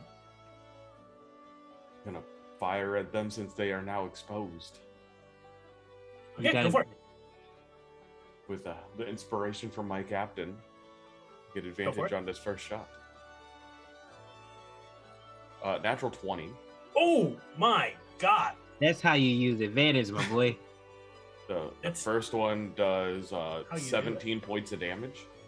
17 points of damage? 17. Gross. Okay. You see as the beam hits, exploding on them. You can see that it looks like their weaponry is a little bit less like potent than your own rifle. Or your own pistol, and so as you take a shot, you can see they rock back and are kind of just like getting scattered slightly. And you do your first attack. What else do you want to do? Second attack. Okay. Might as well at the same guy since he's just been rocked pretty good. Yep, go for it. Another natural 20. Another what? Yeah. Rolling him on D&D Beyond. Up to. All right, great. Yeah, get that other crit in there. A second nat 20. Yeah, for a total of 27. 23 points of damage to him again. 23? With the second shot, you see as your second beam shoots up, and you notice as the figure just crumbles to the ground. It says, "I'm down!" Ah! And you can see as the other cadet goes, "Oh no!" and starts trying to drag and get them out of the way a little bit. But they are down and unconscious. You've knocked one of them. And then it's a bonus action. I will hide. He's so small. It's so easily. It comes naturally. Okay. He's like 3 inches tall. He's got it. I'll dash over here and hide. Yeah. Very good. There's a guy on our level too on the ground. Yeah, that guy on the bottom. Yeah, Got you. we'll deal with him though. Yes, we will. Got a really cool outfit. Yes. Right? You race your way along, taking again a set of cover. You can see as one of the cadets lays on the ground, hurt and unconscious. Another one trying to assist them. And Jasmine, it is your turn. I'm going for the guy that's assisting. All right, go for it. He should know better than to care about his friends. Sorry, that was cruel. Me what? What? I didn't say anything. So I'm gonna shoot a ray of pestilence at this guy. Okay.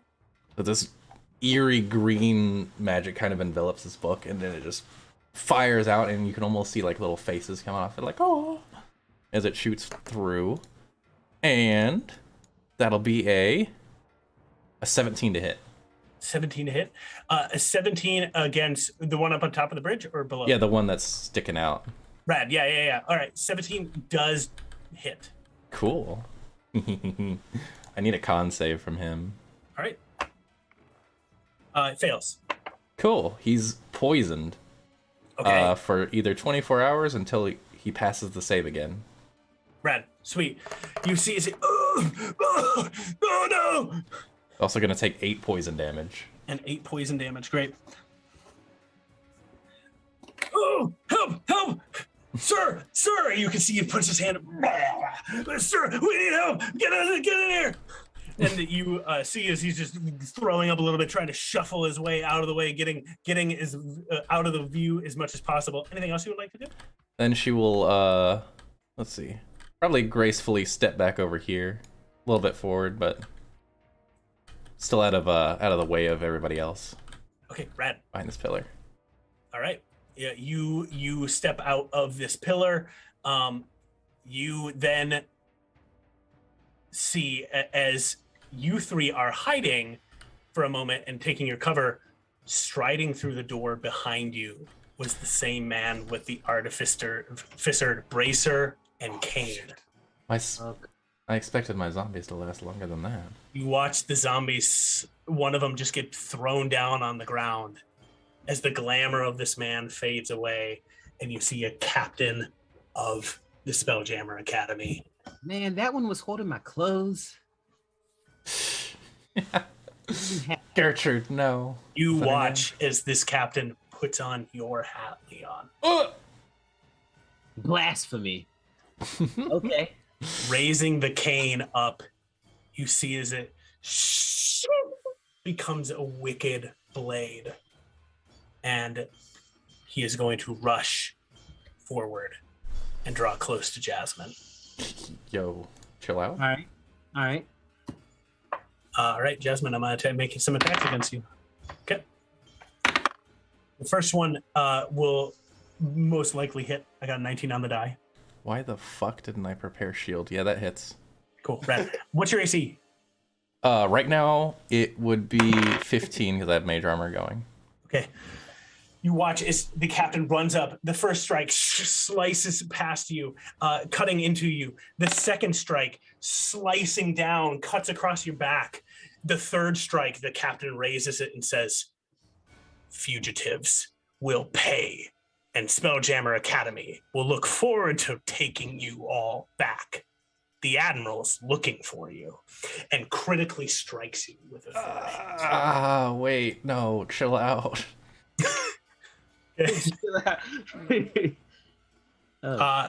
Why didn't I take shield? What's wrong with me? Jasmine, you take 30 points of damage from this captain. You are withered? I am bloodied.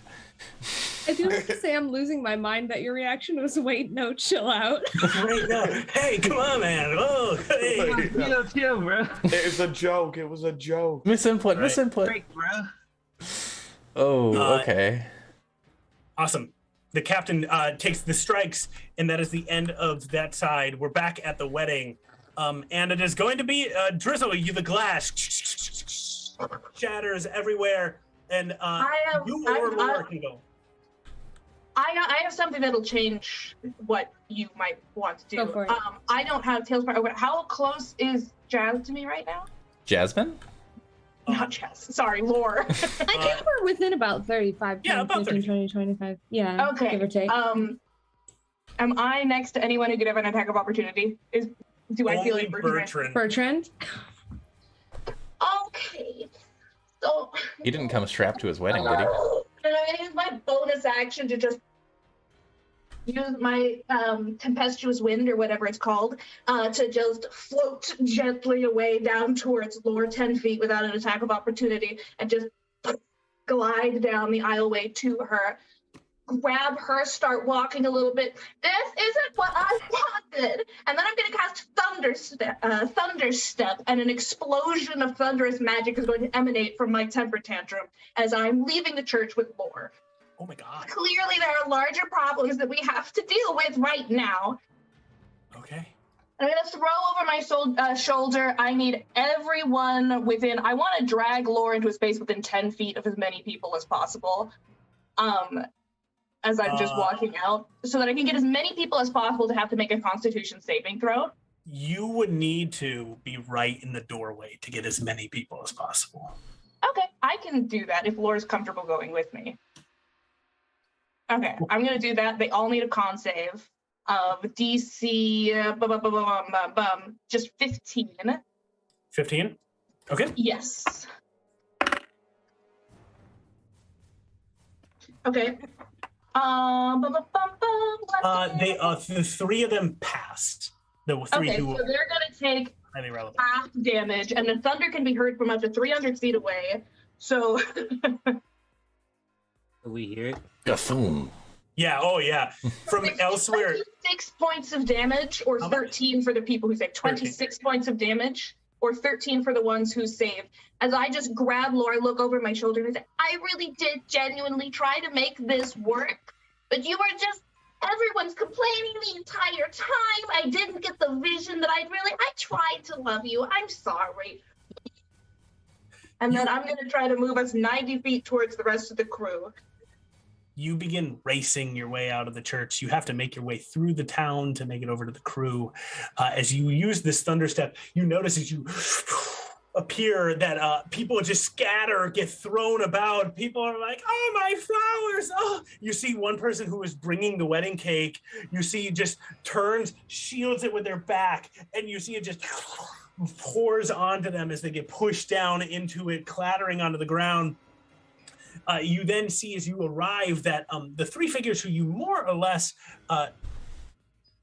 targeted were going to be Benvolo, the Tireless, who takes the 13 damage. You see the Spelljammer agent, who is also harmed. And then the last figure that you see is that you can see what looks to be Liette, the wizard, is also been buffeted just a little bit. Great. As they're all looking in your direction. Good for her. My day is ruined. You begin and walking out, and you can hear in your voice as you start walking out, trying to escape, moving your way towards the rest of your crew. You can hear Bertrand go, "Your day is ruined. My day is ruined. This was for me. I've had 6 weddings before this, and they've all gone the same way." The same way? I can't imagine why. Wait, Damn it, say- your mic just muted you. That whole thing. I said very gently, have you considered sucking less butt? Kill them! Kill them all! And we're 90 feet away. We're essentially just lightning striking, hitting the ground, and we an explosion of just like yellow bubbled light popping up, and I've got Lore. I really thank you for doing your part, because you did really well, because you could understand how to make a moment happen. Awesome. Drizzle and Lore, you begin sprinting your way. I'm just giving a little bit of a representation of the sprint that you have going on here on Tailspire. As you are sprinting away, you are making your way out of the church, making your way towards your friends. I just did an exaggerated amount of green grass here for a second. So much. So much, maximum amount of green grass. And as both of you begin running, sprinting your way along, getting away from the shout of Benvolo and others, I need you both to make for me It would have been 29 points of damage. Sorry, they take extra damage because it was thunder damage. Yeah. Okay, sorry. You both see as you're running along that out of the ground nearby you see bursting from the ground a colossal looking vine.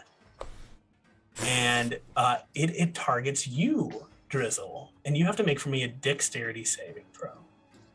I have a question. Did anyone cast a spell? Yes.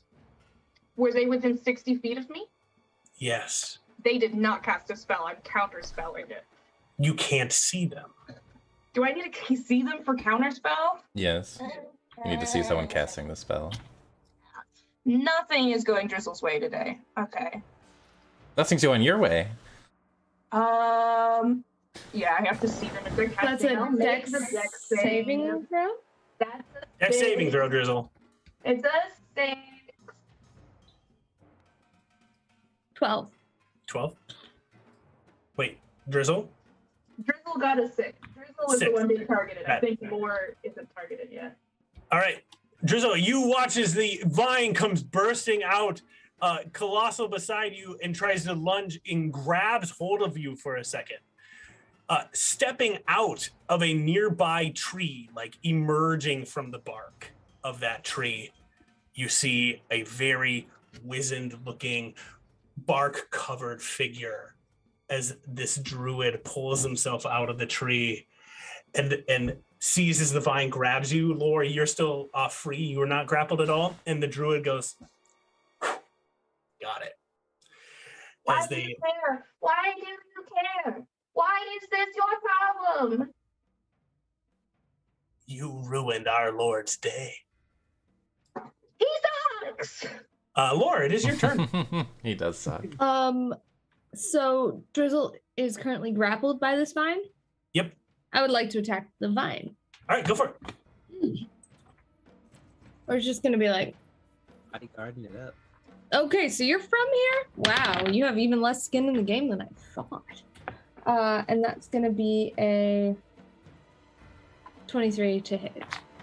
23 to hit. This is a great time. Sorry.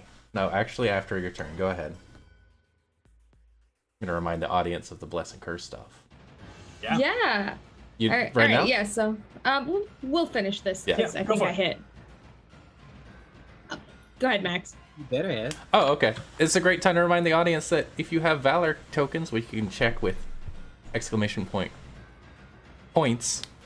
That's a weird sentence to say. You can bless and curse the enemies and also give us luck, which is really helpful. All right. So I will roll to that does Yeah, hit. roll to hit. You Okay. swing out. You strike against this vine. Your the glaive glaive. cutting into it.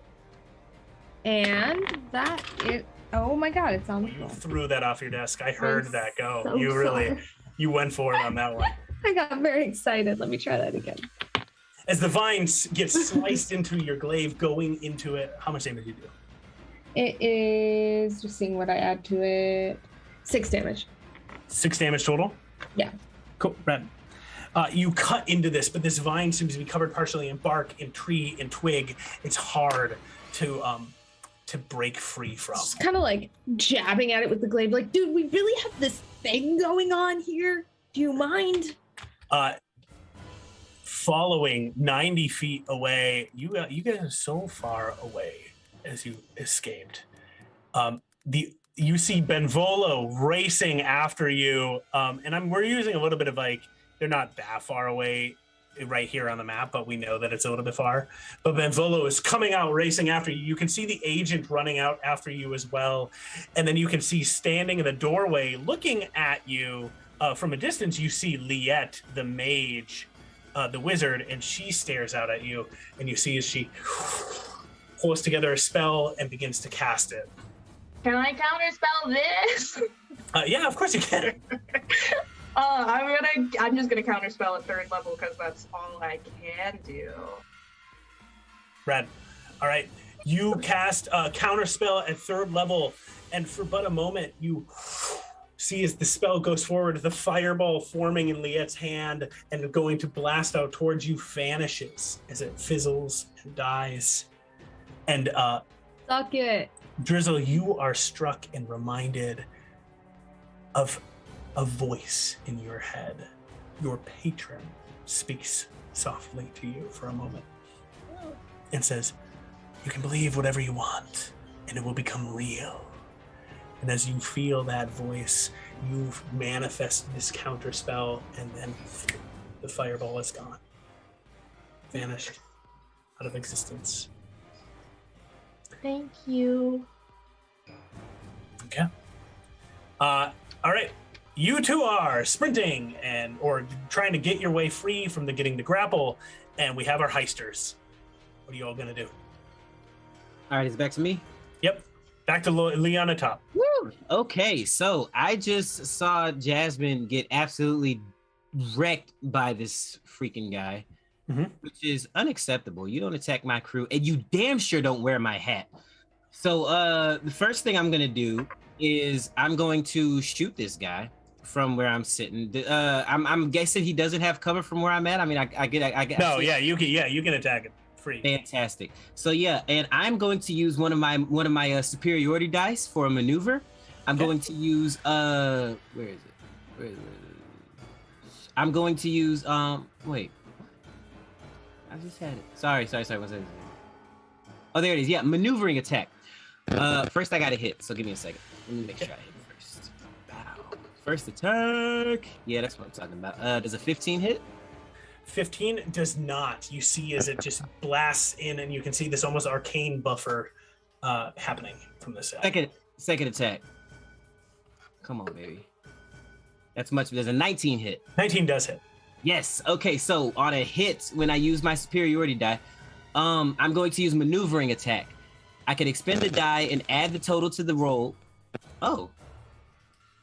Well, maybe the first one would have hit.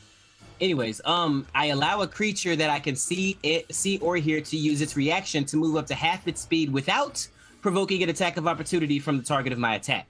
Right. So I'm gonna yell, Jasmine, get the hell out of there! And give her half movement away from this guy, wherever she wants to go. Okay, Jazz. She looked like she was really excited to use a spell on this guy, but she begrudgingly will follow your orders. And Leon, deal your damage as you do this. Okay, sweet. So it looks like, see, I thought you added the superiority die to the, oh yeah, it does say the damage roll. I'm tripping. Yeah, when you hit, blah, blah, blah. Oh, fuck. Add to the damage roll. Okay, awesome. So that is this plus a d8, so that's gonna be 19 for regular plus a d8, so 22 total. 22 total? Okay, yes. Cool. 22 radiant damage from my blaster. Yeah, you see as the blaster shoots through that arcane shield, hits into the captain. You see as they stutter, they shift a little bit, gripping their side, looking up at you. You can see as Jasmine can sneak away, and for a second, Leon, we go to a memory of you standing aboard a ship, and you are looking at your captain as you are still a cadet. You see your captain, Captain Hatch, lays a hand on you and says, I expect great things from you. You're fine, Lieutenant. Keep it up. All right, everybody, we're getting out of here. We're going to stay safe. And you see as Captain Hatch calls the correct orders, the orders to protect, as you've seen him do countless times before, as you conclude a little internship with him. You find yourself back. Awesome. After that is going to be Bleeze Noik, then Jasmine. Can I? Oh, yeah. I'm gonna action surge. Of course. Yeah, I'm gonna action surge to give myself another action. Red. And yeah, I'm gonna use another superiority die as I attack. Oh, that was so close. That's another 19 to hit. Okay. Sweet. And he's going to take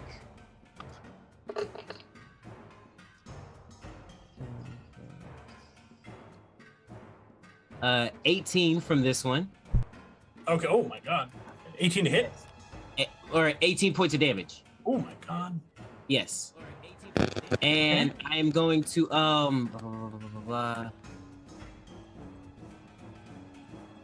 yes, and I'm going to use Commander Strike this time. When you take the attack action on your turn, you can forgo one of your attacks to use a bonus action to direct an ally that can see or hear you to attack using its action at the superiority and add the superiority die to the damage roll. And I'm going to give that to Jasmine as well and let her cast a spell on this guy. I get to take a action and just cast a spell? Yes. Shit. Was this in the same turn? That's what it says. Okay, well, before I move then, can I cast it? Yeah. Cool, I'm gonna cast Vampiric Touch on this asshole. Said you wanted to cast a spell, so. I did. You would have to move before you can cast the spell. because there are two different superiority triggers that are happening here, so you would have had to move, and then you have the distance. Okay, I mean that is fair. Let's see. In that case, I'll do a second level Ray of Pestilence at him. Okay, go for it. Watch out. Give it to me. Fuck. 14 to hit. 14 is not going to hit. You cast the spell. It shoots out at the captain, and you see as it fizzles and dies upon the captain himself. Well, that was about as good as I could have expected. That's fine. You're fine. Thank you, Leon. Of course, that's what captains do. And then I'm gonna use my bonus action, Master of Tactics, and give Bleeze advantage. Okay, cool. Please no, it's your turn. Terrible. So you're messed up, right, Jasmine? I'm pretty messed up. Kill Pretty this messed asshole. up. Kill this asshole. Sounds like a great idea. Well, he has cover for me right now, doesn't he? Does he? A little bit. You can shift over. Yeah, if you move a little bit, he has half cover from you right now. If I dip out over here, All right, yeah, you're good. You got it. pop off 2 shots, Goblin roll. All right. goblin roll. Where did everything go? First one has advantage. These dice look really weird that I just decided to use. Made out of wood. What did I even roll?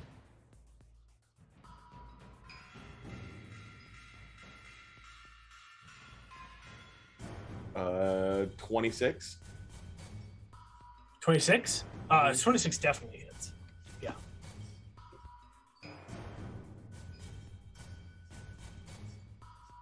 That first one going to be 15 points of damage. 15 points of damage. Okay. And we'll try Yeah. to nail him with the second one.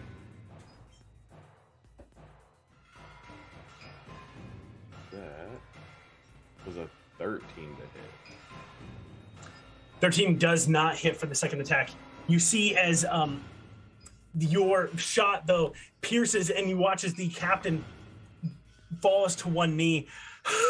And you can see that he seems pretty damn well hurt at this moment in time. Falling to one knee, the sword falling and hitting the ground. Bastard. And then Oh wait, not my turn yet. let me see. I will duck back in here. Yep. And then as a bonus action, I'll cast Sanctuary on Jasmine. Preesh. I won't leave you to die. You Yeah, please cast don't. Sanctuary on Jasmine. You can hear as the captain.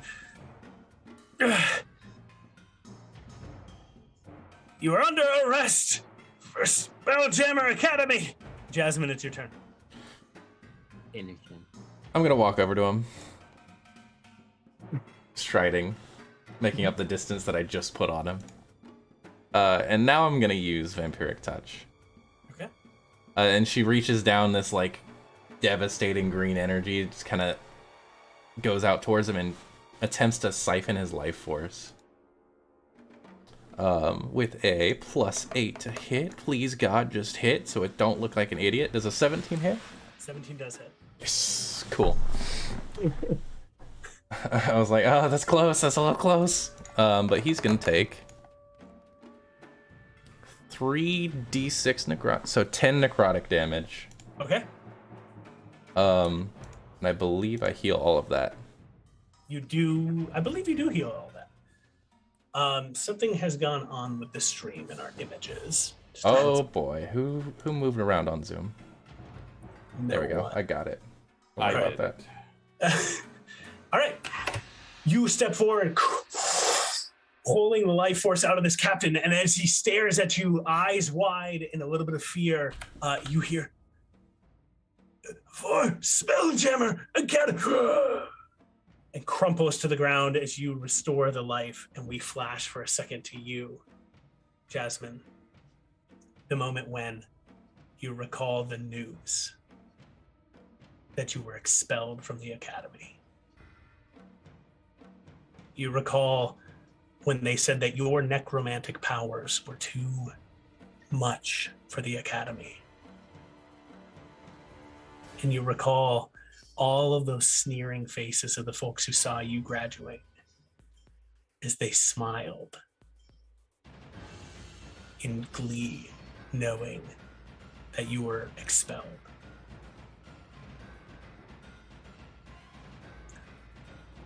All right, you hear the agent up above still just whispering, "We need more help! Oh, we need more assistance, please!" And she seems to be poisoned and cowering. The smoke essence of this guy's life and soul just kind of seeps in and inhales through the mask that she's wearing. Grab my hat while you're over there. I'll pick up your hat. Do I have a bonus action I want to use? Bonus action. Nope. That'll be it for me. You can see all three of you as the figure up above is hiding and cowering away. That the doorway that you need to go through is to the far left here. And that's to your final destination. You three can make your way over there if you like, or you can try to do something with this agent who is hiding up above. There's just the one guy left. Mm-hmm. I'll finish him off. Are we still in turn order? Or? Loosely. So you would go first, Leon. It's just a student. Is he just a student or a former student? He's one of our former students. He's not one in your class, but he's an agent of Spelljammer Academy. I want to try to intimidate this guy. Okay. I pull my gun on him. I come out from my cover, and I'm on the bottom of the stairs, and I got my laser pistol trained on him, and I say, "Drop your weapon unless you want to end up like your friend and your commander over here." He drops it? Yep. Okay, good. I'm gonna come up to him. I take the sending stone out of his ear, and I say, "How many more of you are there?" There's one more who was over trying to apprehend your colleagues. That's it. Hearing that, I want to grab him, kind of use him as a human shield. And I want to, I want to walk him over to the stairs and say, "Drop your weapon or his blood's going to be on your hands." To who? Isn't he the last guy? He's the last guy. Oh, I thought there was another. Didn't he say there was another guy? No, off over in the church. Oh, with the church. I thought, well, who's this guy down here? Oh, he's dead. Sorry. Oh. Neat. Knock him over. Knocking him Okay. over. Okay, cool. Okay, so he said there's another guy at the church? Yep.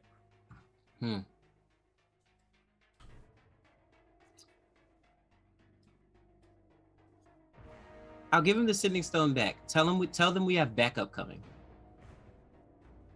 Overwhelming backup. I think we should retreat right now. Okay. Make for me an intimidation check. Awesome. Oh, don't fail me. That's a 24. 24. Yes. As you stand here holding this man, you put the earpiece back in his ear, and you can see that he's looking up at you. You go to a memory, and you recall the moment when you were sitting in an office. You remember Admiral Lorfan saying, "I expect great things from you." And so many of the students calling you the golden boy, the golden child, the prominent one who's moving through the academy.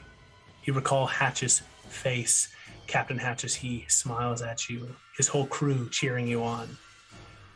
And you were sitting in an office covered in sweat. and hatches blood.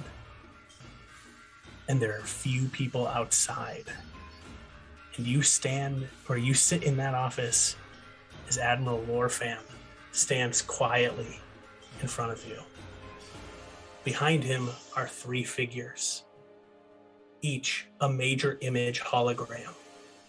You cannot see their faces, but you can see that they have fine robes denoting multiple different nations that they represent. And you can hear their voices as they say, "We are so sorry to hear of your captain's stupid decisions.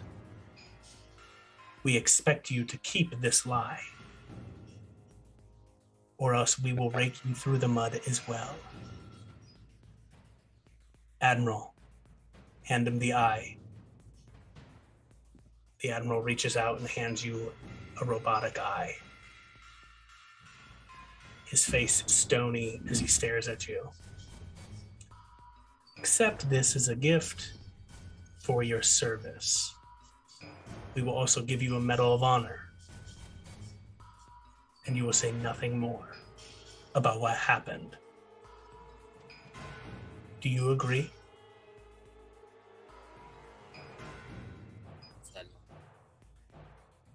What?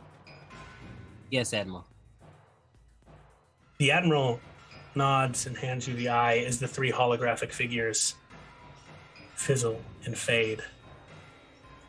And the Admiral looks at you. "You made the right choice. Dismissed." You walk out.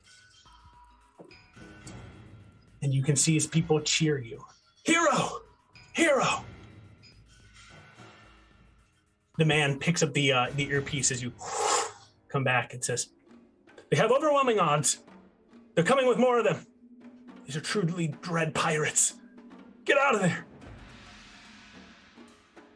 It says it over the intercom. Okay. You 3, if you would like, can move through this room into the final room. Can I steal this man's fancy stuff? Yeah. Absolutely. Yeah, I like knock him out or something. Tie him up, whatever we got on hand. Dispose of him in some way, and we loot him, and then we head off. Ren, you head off into the final room, and you find a colossal chamber with what looks to appear to be some radiant blue chest sitting underneath it. 2 pedestals with magical arcane energy pulling from them float nearby and up these 2 stone steps. As you can see, these chests sit there. Your final prize that you know that you've been planning this heist for sits in these chests. Meanwhile, over the intercom, all of you, as Drizzle, you and Lore, Race, are trying to break yourselves free, avoiding all of the carnage close behind you. You hear over the intercom, "Hey, Dad? Dad? Hey, can I bring the ship down to pick you up?"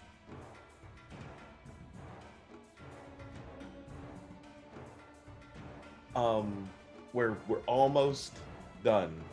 Give us just a little bit longer. So you don't want to pick up? Go get Laura and Drizzle. They're out front of the church. You'll see them. Explosions, that stuff. Yeah, get them first. They're definitely in need. We'll be out in just a moment. Okay, we're gonna do it real cool. You know, like Fast and Furious. We're gonna just rip in there and pick you up. I'll see you there soon, guys. All right. Thank you. Okay, bye. Love you, Dad. Love you too. Thanks, bud. And you know that it's coming. As we're coming near the end of this session, I'm gonna. I think we end around 9. Is that right? Do we? That's that is what is that? 12 Central, or is that 12? That's Eastern? 11 Central. 11 Central. Yeah. Okay. Yes. The answer is yes. Yes. Good. Okay. I thought so. Yeah. Wonderful. As we come near the end here, I actually want to take a moment and take a break. Okay. Yeah. Okay. Well, we will be back. We're taking a break right now. We're gonna take a break. Right Okay. We're gonna take a break. What did you think was happening? Just kidding. All right, we will see you guys soon.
Hello, welcome back. Hello. All right.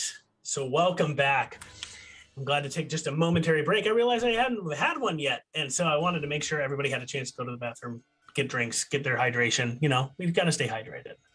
And as we come back in, you see as Drizzle, you and Lore. Drizzle, you are being grabbed at by one of these vines. You can see the druid of this nation has been kind of like, yes. And you can hear the shouting of all of the folks behind you in the church.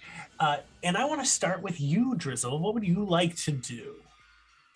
I don't understand why you care about what I am doing. And I'm going to Misty Step out of the vine. Right.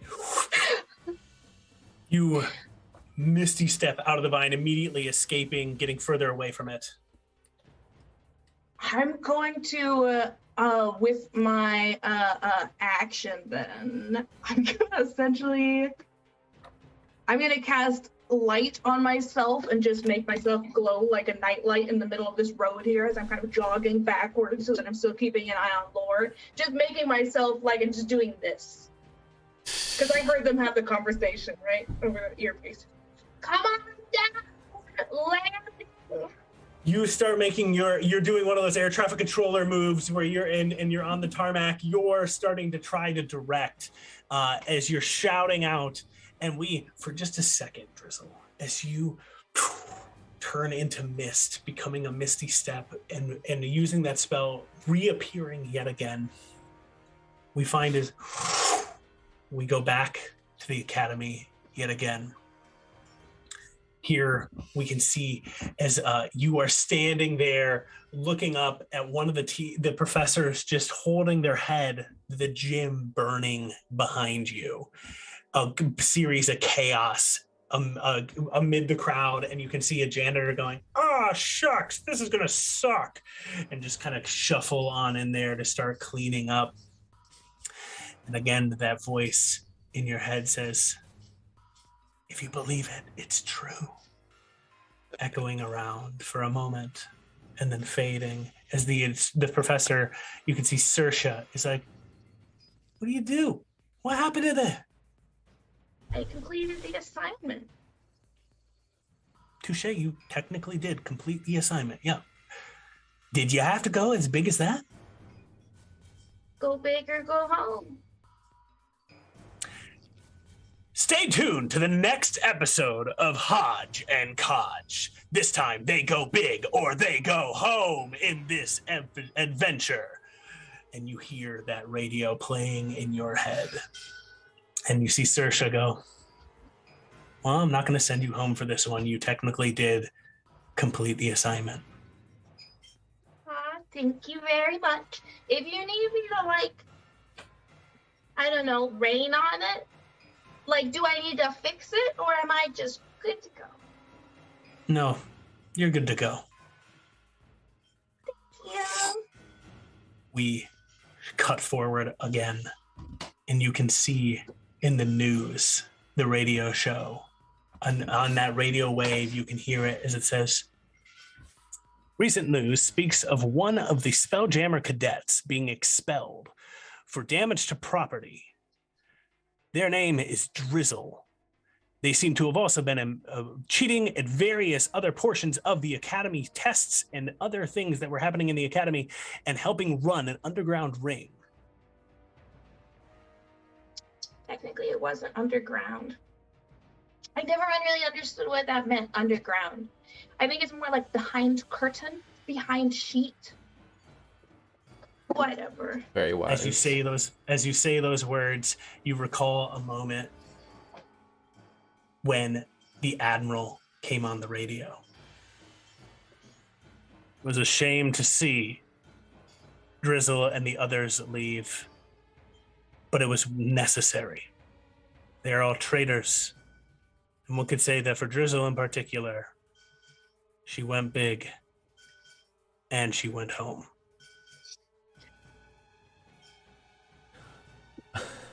Get flamed, I guess. Drizzle, you're back to the Misty Step. You're standing there. "All right, come on down. Come on down." Well, much like the Admiral, I'm never going home. All right. Lore, you can see Drizzle. Lore will take the movement to meet up with Driz. Does Lore hear the last thing you said, Drizzle? That was, I think I would have said it in the Back then, flashback. okay. I don't think I would just be going, Mumbling to talk yourself. about the I mean, father. if you're having a I kind of love the idea that you're flashback- like doing the dance moves though, and just, I'm like, never going home, much like your estranged father. I mean, when you're thinking about a thing, sometimes it just comes out. Laura will run up to you and just kind of look back over their shoulder and be like, "Are we clear? Hey, are we clear?" Clear for landing. I'm coming in fast. Here I come. You all can hear that, though I don't know if that question was necessarily for Franklin. Everyone is everyone. Laura's happy to hear Franklin's. Thanks, Frank. Just need a minute to crack this lock. We'll be out soon. You'll get it, Jazz. Do you Thinking's want kind of us- your specialty. Do you want us to bring the ship to you? Yes. 10-4, Captain. We'll be there in a minute. Lore, as you say 10-4 Captain, something in you kind of just shifts, and you, in your fighter instincts, turn, spinning the glaive, as you see Benvolo, wings bursting out of his back, has come directly up to you. That motherfucker came up fast. Angelic wings bursting forward and clashes against you. I'm going to make an attack against you, but you can make an attack back against Benvolo if you would like. Absolutely. Ooh, I'm really nice today. 24. 24. Cool. Benvolo comes darting past you in one of those kind of like classic, like both individuals run past each other and, the blaze, right? And then there's a pause for a second. Deal your damage. That's just 5. 5 damage. Okay, cool. You see, as you both pass one another for a second, Benvolo turns looking at you and says, "A fine fighter, but you will tire eventually. I am tireless. Who are you? But weak." I'm Lore. I don't need a bunch of fancy titles. And we're getting out of here, bud. So you're gonna have to make it fast. You take, as you say these things in this confidence, you then see as the blade strike from him rips up you. Radiant damage bursting from it. Something like that. He Silvery barbs. smited your ass. And you take 20 points of I'm radiant silvery damage. barbsing him to re-roll that Oh, attack. you Yeah. jerk. Oh, no. What does it look like when you silvery barbs? No, I legitimately said, it doesn't happen like that. It's like a VHS rewind Yet for a sec. again, you hear, "If you believe it, it is true." And the second you see that radiant slice up into Lore's body, suddenly pulls itself in, and you then see as you watch as Benvolo standing there goes, "What? What?" There's something's just as powerful as your god. Like my friend Drizzle. Oh, that's so cute. Lore, as you say that, you're standing in the Admiral's office. He is sitting across from you. It's 2 years in to the academy. You've already met once. A massive crack in the Admiral's door from where you slammed it shut.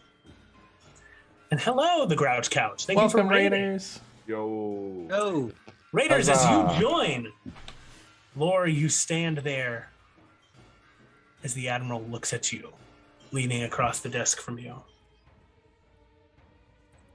You gonna say anything? What's there to say? Admiral. Heard you're not doing that well in your classes. I mean, I passed most of my last exams except nature. It's true. I expect more from you, and you should be passing that as well. Well, yeah, I plan on it, but I'm not really sure that you're in a position to act like you expect anything of me. I can expect you to be a good cadet and to serve the academy well. I expect you not to take that tone with me, and the academy doesn't expect you to take that tone with me either. Yes, sir. And I expect more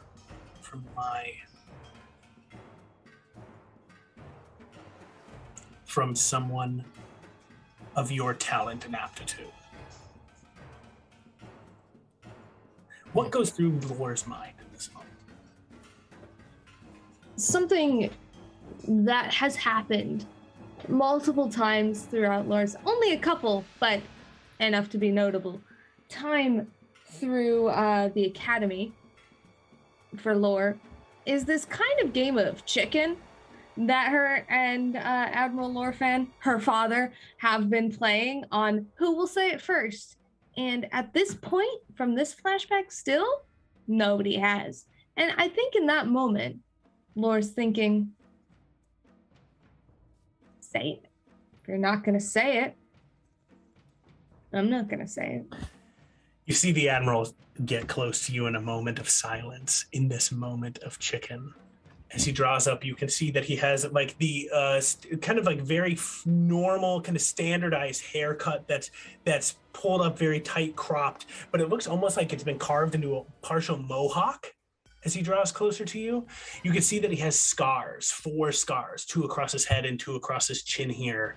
As he draws up, getting close to you, and you can see his jaw is set tight as he looks at you. And make an insight check for me.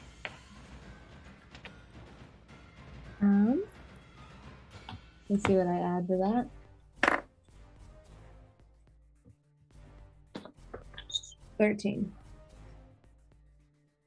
He looks at you, and for a moment, you think you can read a mix of emotions across his face, his eyes in particular, as he looks at you. And one of them, only one of the many that go through him in this moment, is one of respect or maybe fear as he looks at you. Sir, I'll endeavor to do the best I can. That's why I came here. And I hope that won't disappoint you. But I think we've all learned that sometimes part of doing our best is learning to cope with disappointment.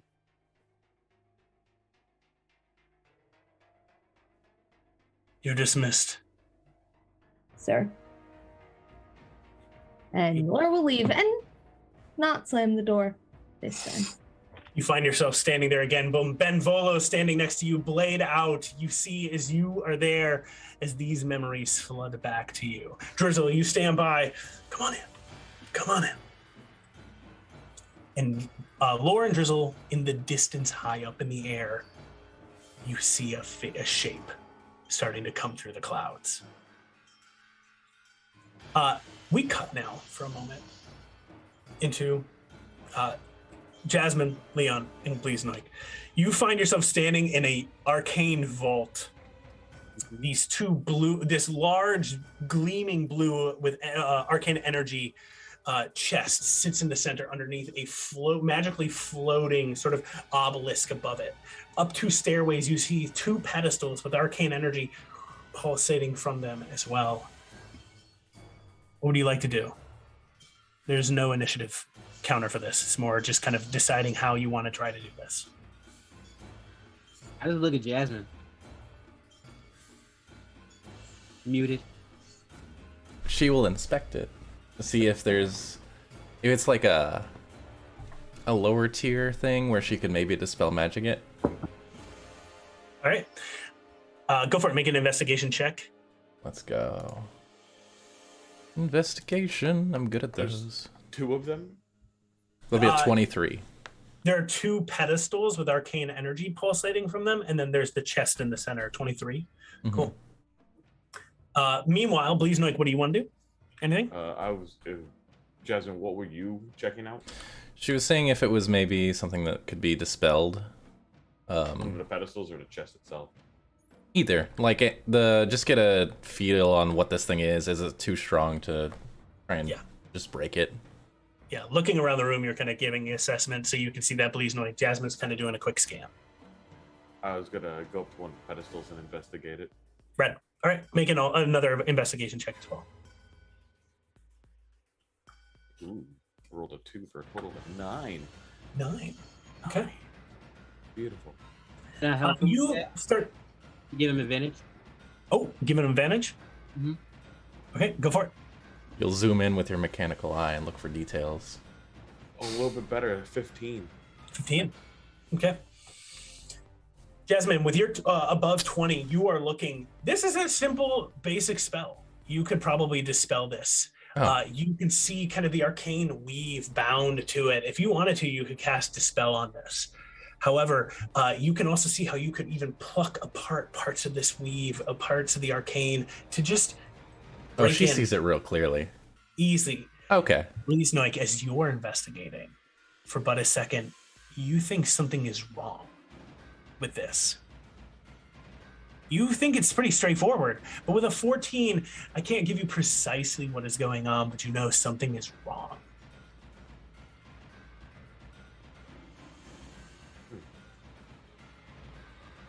You want to say anything before I kill myself opening this chest?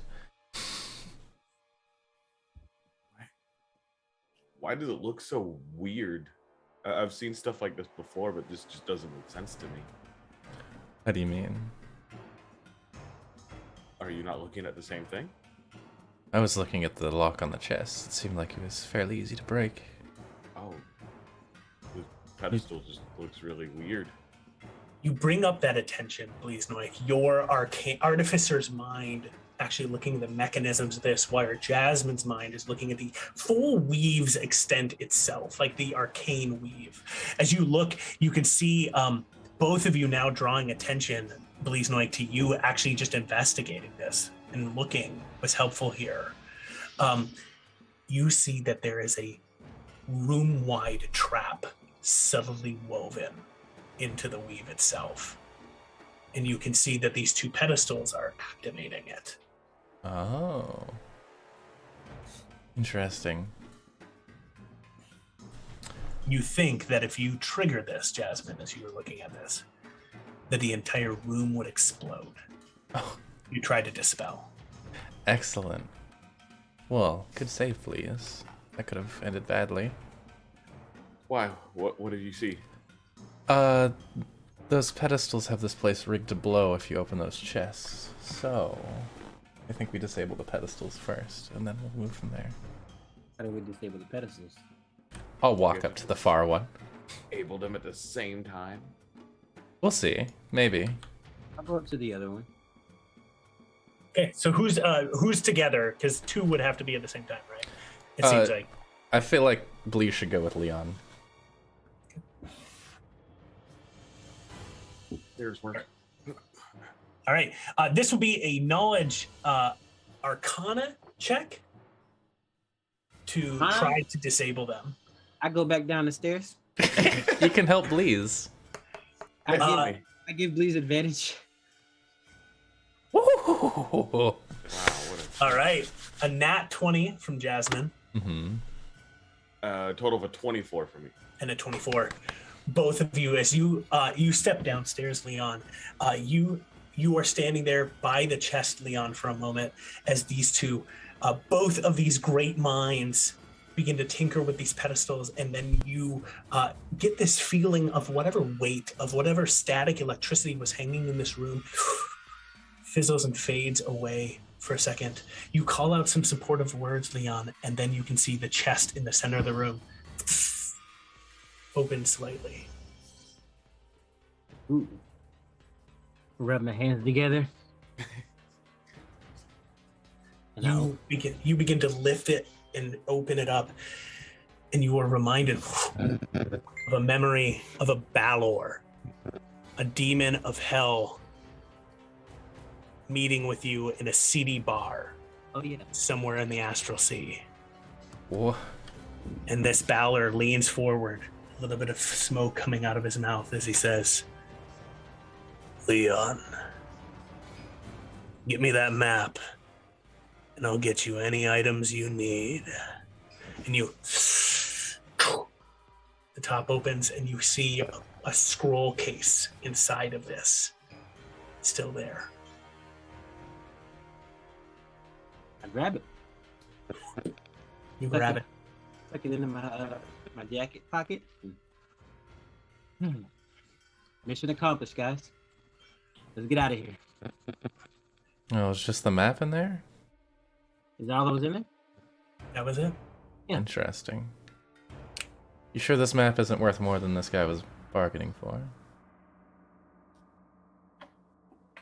They had a whole exploded room set up just to defend one item.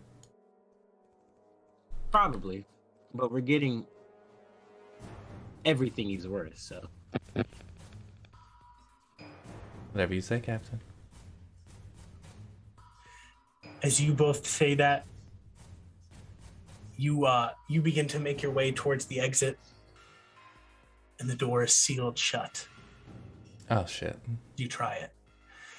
Meanwhile, Drizzle, Lore, you see, as you're running along, racing your way down the way here, you hear, Hey, I'm coming in. Just get ready. I have the door already open. Thanks, baby. Okay, I'll see you there. and you see is blasting down through wild space and into the material plane, through our atmosphere here. You see colossal ship, a Spelljammer ship, the former flagship of Spelljammer Academy. The mighty words eternity written on its side as it hits the ground, dragging along for a second, and does a full Tokyo drift style The Akira slide the ship? Is that what's happening? Yeah, hell yeah. Yeah, of course. And Teenagers. What did you say, Drizzle? well, first I want to say that he did such a good job at landing this ship that he actively knocked over your microphone. And then Drizzle just said, "Good job." All right. You see as the ship comes down and you hear, Yeah, woo. All right. and you look and you can see what looks to be like a half spider, but with a long looking like almost worm-like neck and then sharp rows of fangs. And you can see a little hat, like a little male boy's hat from London, one of those little caps stuck on their head as you see Franklin, your Nyogi compatriot, driving the ship down. And then it raises two of its arms and goes, "Get on it! Get on it!" as the doors are open.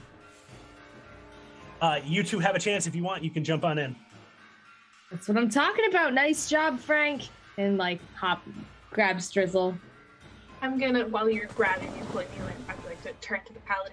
Thank you very much for all of your efforts, but I want you to think about your life and the choices you've made that have led to you failing to murder my companion for an idiot with a bad mustache. I will hunt you down. You will not see the last of me. I never tire. Why? You take a nap. Religion does wild things to people, Drizzle. Let's go. I'm gonna pinch his little spider cheeks. Hey, Mom. All right, let's take off. Let's go get Dad. Yeah, we're going to them. How's it going? The ship. We're sealed moving inside away. a magic room. Yeah. All right, we're coming to you. Okay. Think we can blast a hole in the room? I think we Maybe can just. don't. It was rigged to Wait, explode wait, before. Wait, yeah, the room's still rigged. Is the room not rigged to blow anymore? Or? You've deactivated the mechanism by which, if you had tried to open the chest, it would have blown up. Okay. But there's presumably still explodiating materials. Rizzo sounded a little excited about that. We should probably stay away from the walls. Okay, well, you guys are the geniuses, so, well. Wait, please don't. Let me just try and open the door Is first. there a lock that I can You shoot? have 12 seconds. Oh There's my no god. Or go home. So Can I, You have 12 seconds. There is no lock, Leon. You three are kind of trying to look around. What are you three gonna do? I've been told I have 12 seconds. That's 2 rounds. I'll open, or I'll try and arcane this door. What, Jazz, like, if can you I make open it? if you make some progress on it, we can hold that 12 seconds for a little while longer, but we're on our way, man. Let's go. the door's just like locked on us. It's like a magic door sealed itself. Yep. So Close the- I'm an arcane check to see if I can break its weave. Oh shit, 18. You look and you are checking this weave. This looks like you could try. You could try to dispel magic this. Mhm. A roll would be involved. Oh shit, it's a little bit tougher, but I think I can break it. She's gonna cast dispel magic at 4th level. Okay. All right. So when you cast dispel magic, you take a look at this door. You attempt to dispel magic. You need to make for me. Awesome. You need to make for me a 18 Oh, I can't. DC 17. Sorry, DC 17. Okay. DC 17. With bonus action? This is unfortunately all Jasmine fighting this spell here. What do I add to that? You use your spell casting ability modifier for this. Oh, okay. So +5. Cool. Yep. So you need to get 12 or higher. Alrighty. Easy. Yeah, for sure. Give me this. Give me a natty. Not a natty. It's a 16.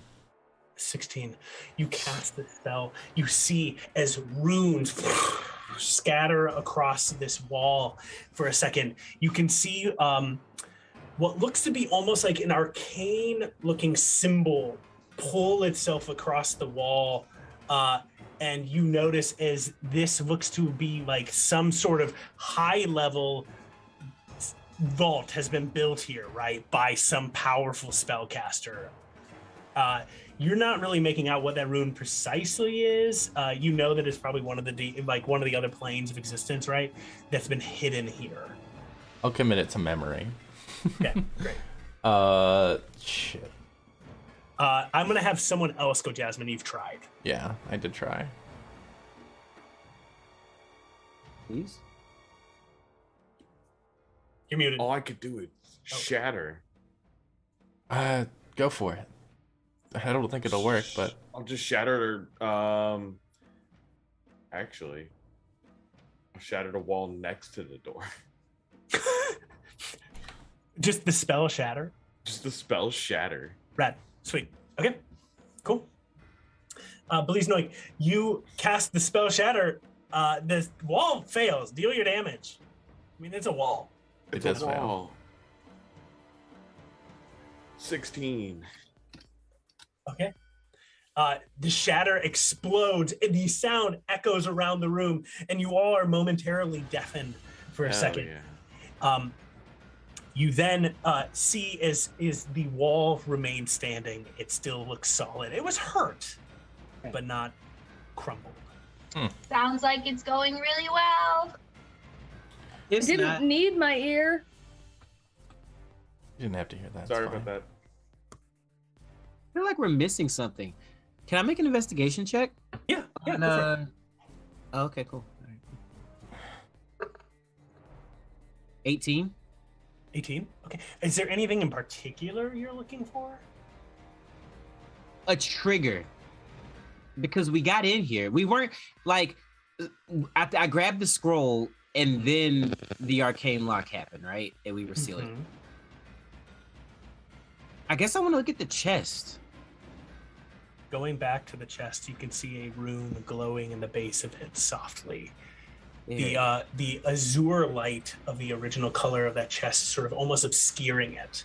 But you've gone back, Leon, for a second, checking, and you can see that this rune looks like an empowered arcane lock of some kind. You've seen these before. You guys have been pirates. You've had to deal with arcane locks, so you can recognize it for what it is. Yeah, we have a bunch on the ship.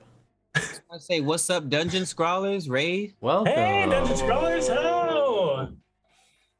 We're trapped in a room, but not for Leon, long. you see this arcane lock now sitting in the base of this chest. And the second thing you see with this DC 18, this 18 investigation, is the timer counting down. 10, 9. How do Leon, you? what are you gonna do? Cut the red wire. Cut the red wire. You can, if you want, Leon, try to scratch some of that rune away. Yeah, that's what I do. I try to scratch some of the root away. Is that? I mean, you said we've dealt with these before, right? I disarm it. I erase it. Yeah. All right, Leon. This is good. So you're looking, and you can see. I'm going to give you one choice here to decide what you're cutting. You can see that this rune is carved of red, blue, gray, and white lines. What the fuck? It is a bomb. Which one do you cut? 6, 5. The red one. Okay, perfect. Excellent. Leon, roll for me a raw lucky check. Oh my god. Okay. Straight 20, huh? Straight 20. Let's go, baby. That's a 9. You cut the red wire, and suddenly the timer from 6 jumps to 2. I cut the Leon. blue one.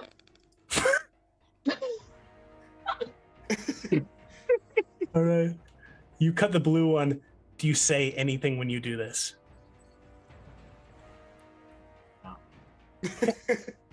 Jasmine and Bliznoik, you both see as what looks like Leon goes like this. Brandon's gone. Leon goes like this. It goes. It does something much more dramatic and more terrifying the second go as you cut the blue wire. And now you're rolling again this raw luck check. I'm gonna cast a spell when he does that. You can't. You've like done a thing. Bleeze is the only one who will let take an action. He's gonna get us all Reaction killed. spell? Is it a reaction spell? It's not a reaction. It's more of scene here. Bleeze I is was just the gonna only- protect myself. Bleeze, what were you gonna do?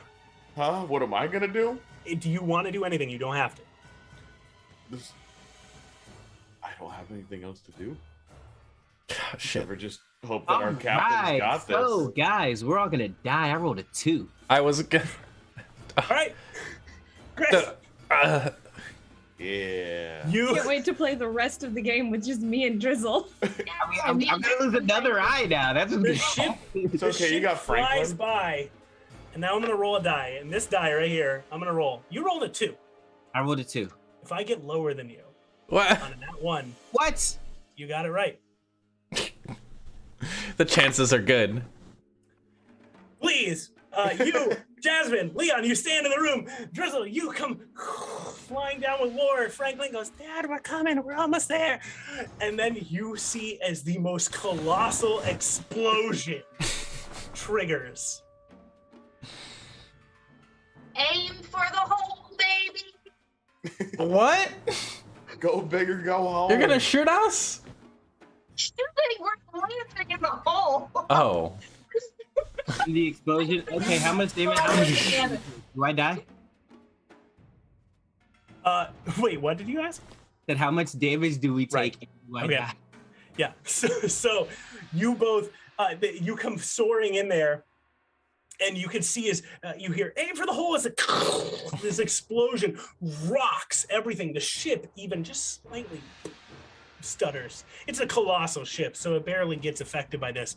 As Jasmine, Leon, and Bliznoik, You take 50 damage each of arcane energy.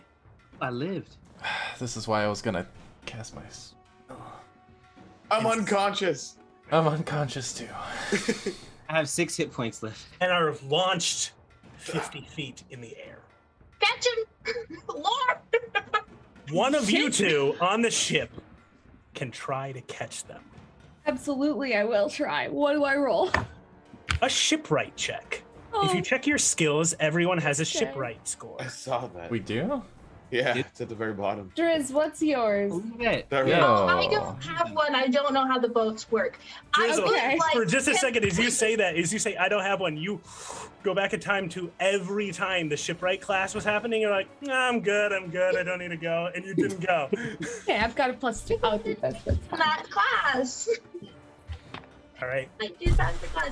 I would like to try to assist Lore, though, by using Featherfall on the bodies. Okay, Yes, cool. yes, Right. yes. Yeah, I love cool. that. Yeah, sweet. Do you want me to roll with advantage or? Roll with advantage. Oh, that's even better. 22. 22. You come flying in, both bodies go and begin to float. Leon, you are soaring up in the air, and as you come up, your two colleagues unconscious nearby you, you can see as two of your crewmates, things go wrong sometimes, and you know that your crewmates always have each other's backs. And as you fly up in the air, portal the scroll in our hand, you can see as Drizzle, the featherfall begins on your two colleagues as you soar up. And you can see for just a moment as you are flying up, for a second you see with your robotic eye, the one that's been embedded into you.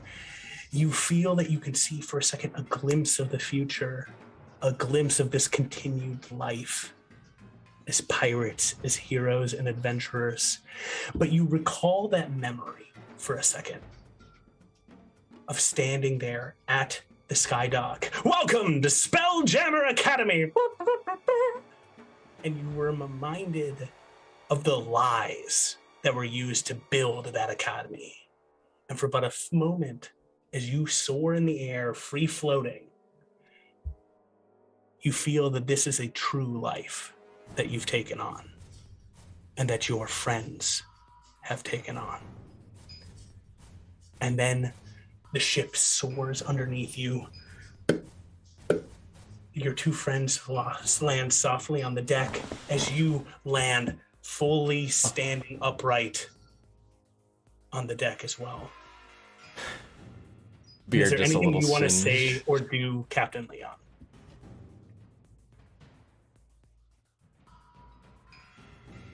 Good job, guy. Let's This part went much better than the earlier part. yeah. Oh, I'm gonna nice. stabilize these two. On your orders, Captain. Yeah. And it's gonna. Come on. I'll pull the scroll out and be like, okay, all right, Franklin, let's get the hell out of here, man. Where are we going, Captain? Where are we going? Anywhere but here. To your contact, Leon. It's gonna Yeah. clap you on the back. Right. Sorry. Shell shock, you know. The ship takes off with the final words of going, "My wedding! No!" And you take off away from here. And that is where we conclude our session as you go through wild space of material plane and into the astral sea and ride the arcane weave to freedom. Got knocked the fuck out. No, that was totally part of the plan. We had to explode so that we could go up and Drisk Featherfalls. I knew exactly what I was doing the entire time. Don't worry. It was And just I a rolled faster way my- out. All right. Third 17 of the session. No one died. No one died. Thank you, everybody, to the folks who have come and raided us to come enjoy Spelljammer. Thanks for joining us in our debut of our Spelljammer campaign. I look forward to running around with this ragtag crew. We are a fine-oiled machine. Yeah, We that's are- right. Yeah, of course you are. All expelled students of Spelljammer Academy. We're too good. Does somebody have a list of our people who have followed and or? I can pull that up. Thank Just you. scroll down to see which ones weren't made 5 days ago. Or 2 days ago. Cool. What have we got here? So, we've got Lola the Bunny has followed us. Thank you. Sashare Rebellion followed us. Thank you. Hughes of Hodges resubscribed for 24 months in a row. Whoa. Who's that? Get her out of here. Hi, Lauren. Thank you for the raid from the Grouch Couch with 25 viewers. Big Jim Slade Gaming follow. Thank you. Big Jim. A follow from Odie Mel 1203. Thank you. A follow from Tavern Talks. Thank you. Dungeon Scrawlers rated our channel with 50 viewers. Thank you. Go. And then Mega Row followed your channel. Thank you. Thank you. Thank you to all of those folks who've subscribed and followed us. And for every one of our audience members, as you get prepared to depart, I just want to remind you that today went pretty well, pretty smoothly as we got to meet this cast. But these battles, these combats, they rely on you. In Iron Valor, you get to add your points, you get to add effects and boons and curses as we see our heroes here try to battle against the denizens of the multiverse. And trust me, they chose the material plane to go to first. God knows where they're going to go next. And I'm sure it's going to be scarier and worse. These were just regular ass people. Hell. Yeah. Franklin wants to go to hell. Lastly, as you all, if you enjoy our show, continue to come and join us here every Wednesday starting at 6 p.m. Pacific time, 8 p.m. Central, 9 p.m. Eastern. I can do the time zones. And 2 a.m. British Standard. Thank you. And it's so much fun and a lot of work to bring all this content to you. I want to give another shout out to Tailspire. I want to give a shout out to the individuals in Tails Tavern, whom we will put in the description when we post these videos of thank you, because their work is being used on these maps and it is so valuable. I really appreciate the creativity of those folks. Lastly, subscribers get exclusive emotes and access to our secret corridor channel on Discord. And you can also catch up on all our shows on YouTube when we post them, including this one. And also, come and join us this coming Monday for Fate's End. It's our long-lasting, like 2-year-long campaign show where they're just duking it out on what you all like are like level 15 or something like that, right? You're just like... level 17. I just got Wish, baby. Yeah. I'm also a sorcerer in that game because I enjoy power. And if you're coming back and tune in and join us here on Wednesdays, right? Join us next week. We're going to see this crew actually explore their ship, the Eternity, and make plans to meet with a Balor. Got our own rooms. Coming in real close under the wire here. Thank you, GF Powers, Can we- for your bits. Can we give GF them a Powers. quick sneak peek? You want to give a quick sneak peek of their ship? Nah, they Yeah. gotta come next week to see it. no. I just want to show them the outside. Okay, yeah. I'm down with that. I'm down with that. You can't Audience. come into my bedroom until you come next week. My bedroom is the best part of the boat. All right, let me get that ready. It So, honestly is. Oh, Shipboard? Is that where I need to Welcome go? back, CJ. Oh, you got I'm it. back. I am sorry. I meant to hit unmute and I hit goodbye video. You're blue all right, sonic I'm now. gonna bring you. That's I'm gonna fine. bring you on over, and for those folks who join us next week, come and join, and you can check out a ship that I'm very excited about, mostly because I built it, and it is the Eternity, the former flagship of Spelljammer Academy. And I've summoned you all to the board. Stars now. I'm not there. I mean, they practically asked us to steal it. Is waiting on GM. Yeah, baby. All right. Oh, here we go. I clicked myself in. Cool. Dun da da da. Dun dun dun dun dun da da da. Just God showing damn, you. it's so big. There we Zoom go. out even further. We can only see its big butt. This is as far as I can zoom. Beautiful. Congratulations. Come and join us next week. Low-hanging fruit. Thanks for coming and hanging out with us this week as we shoot for the stars, run around them, and potentially blow a couple up. Hell yeah. See you next time. Cool. Are we raiding? Yeah. Are we raiding? Yeah, are we gonna do will. a raid? We'll figure that out as we go into. Yeah, y'all don't go anywhere. We're gonna raid. Don't go anywhere We like while I figure out how to raid. All right.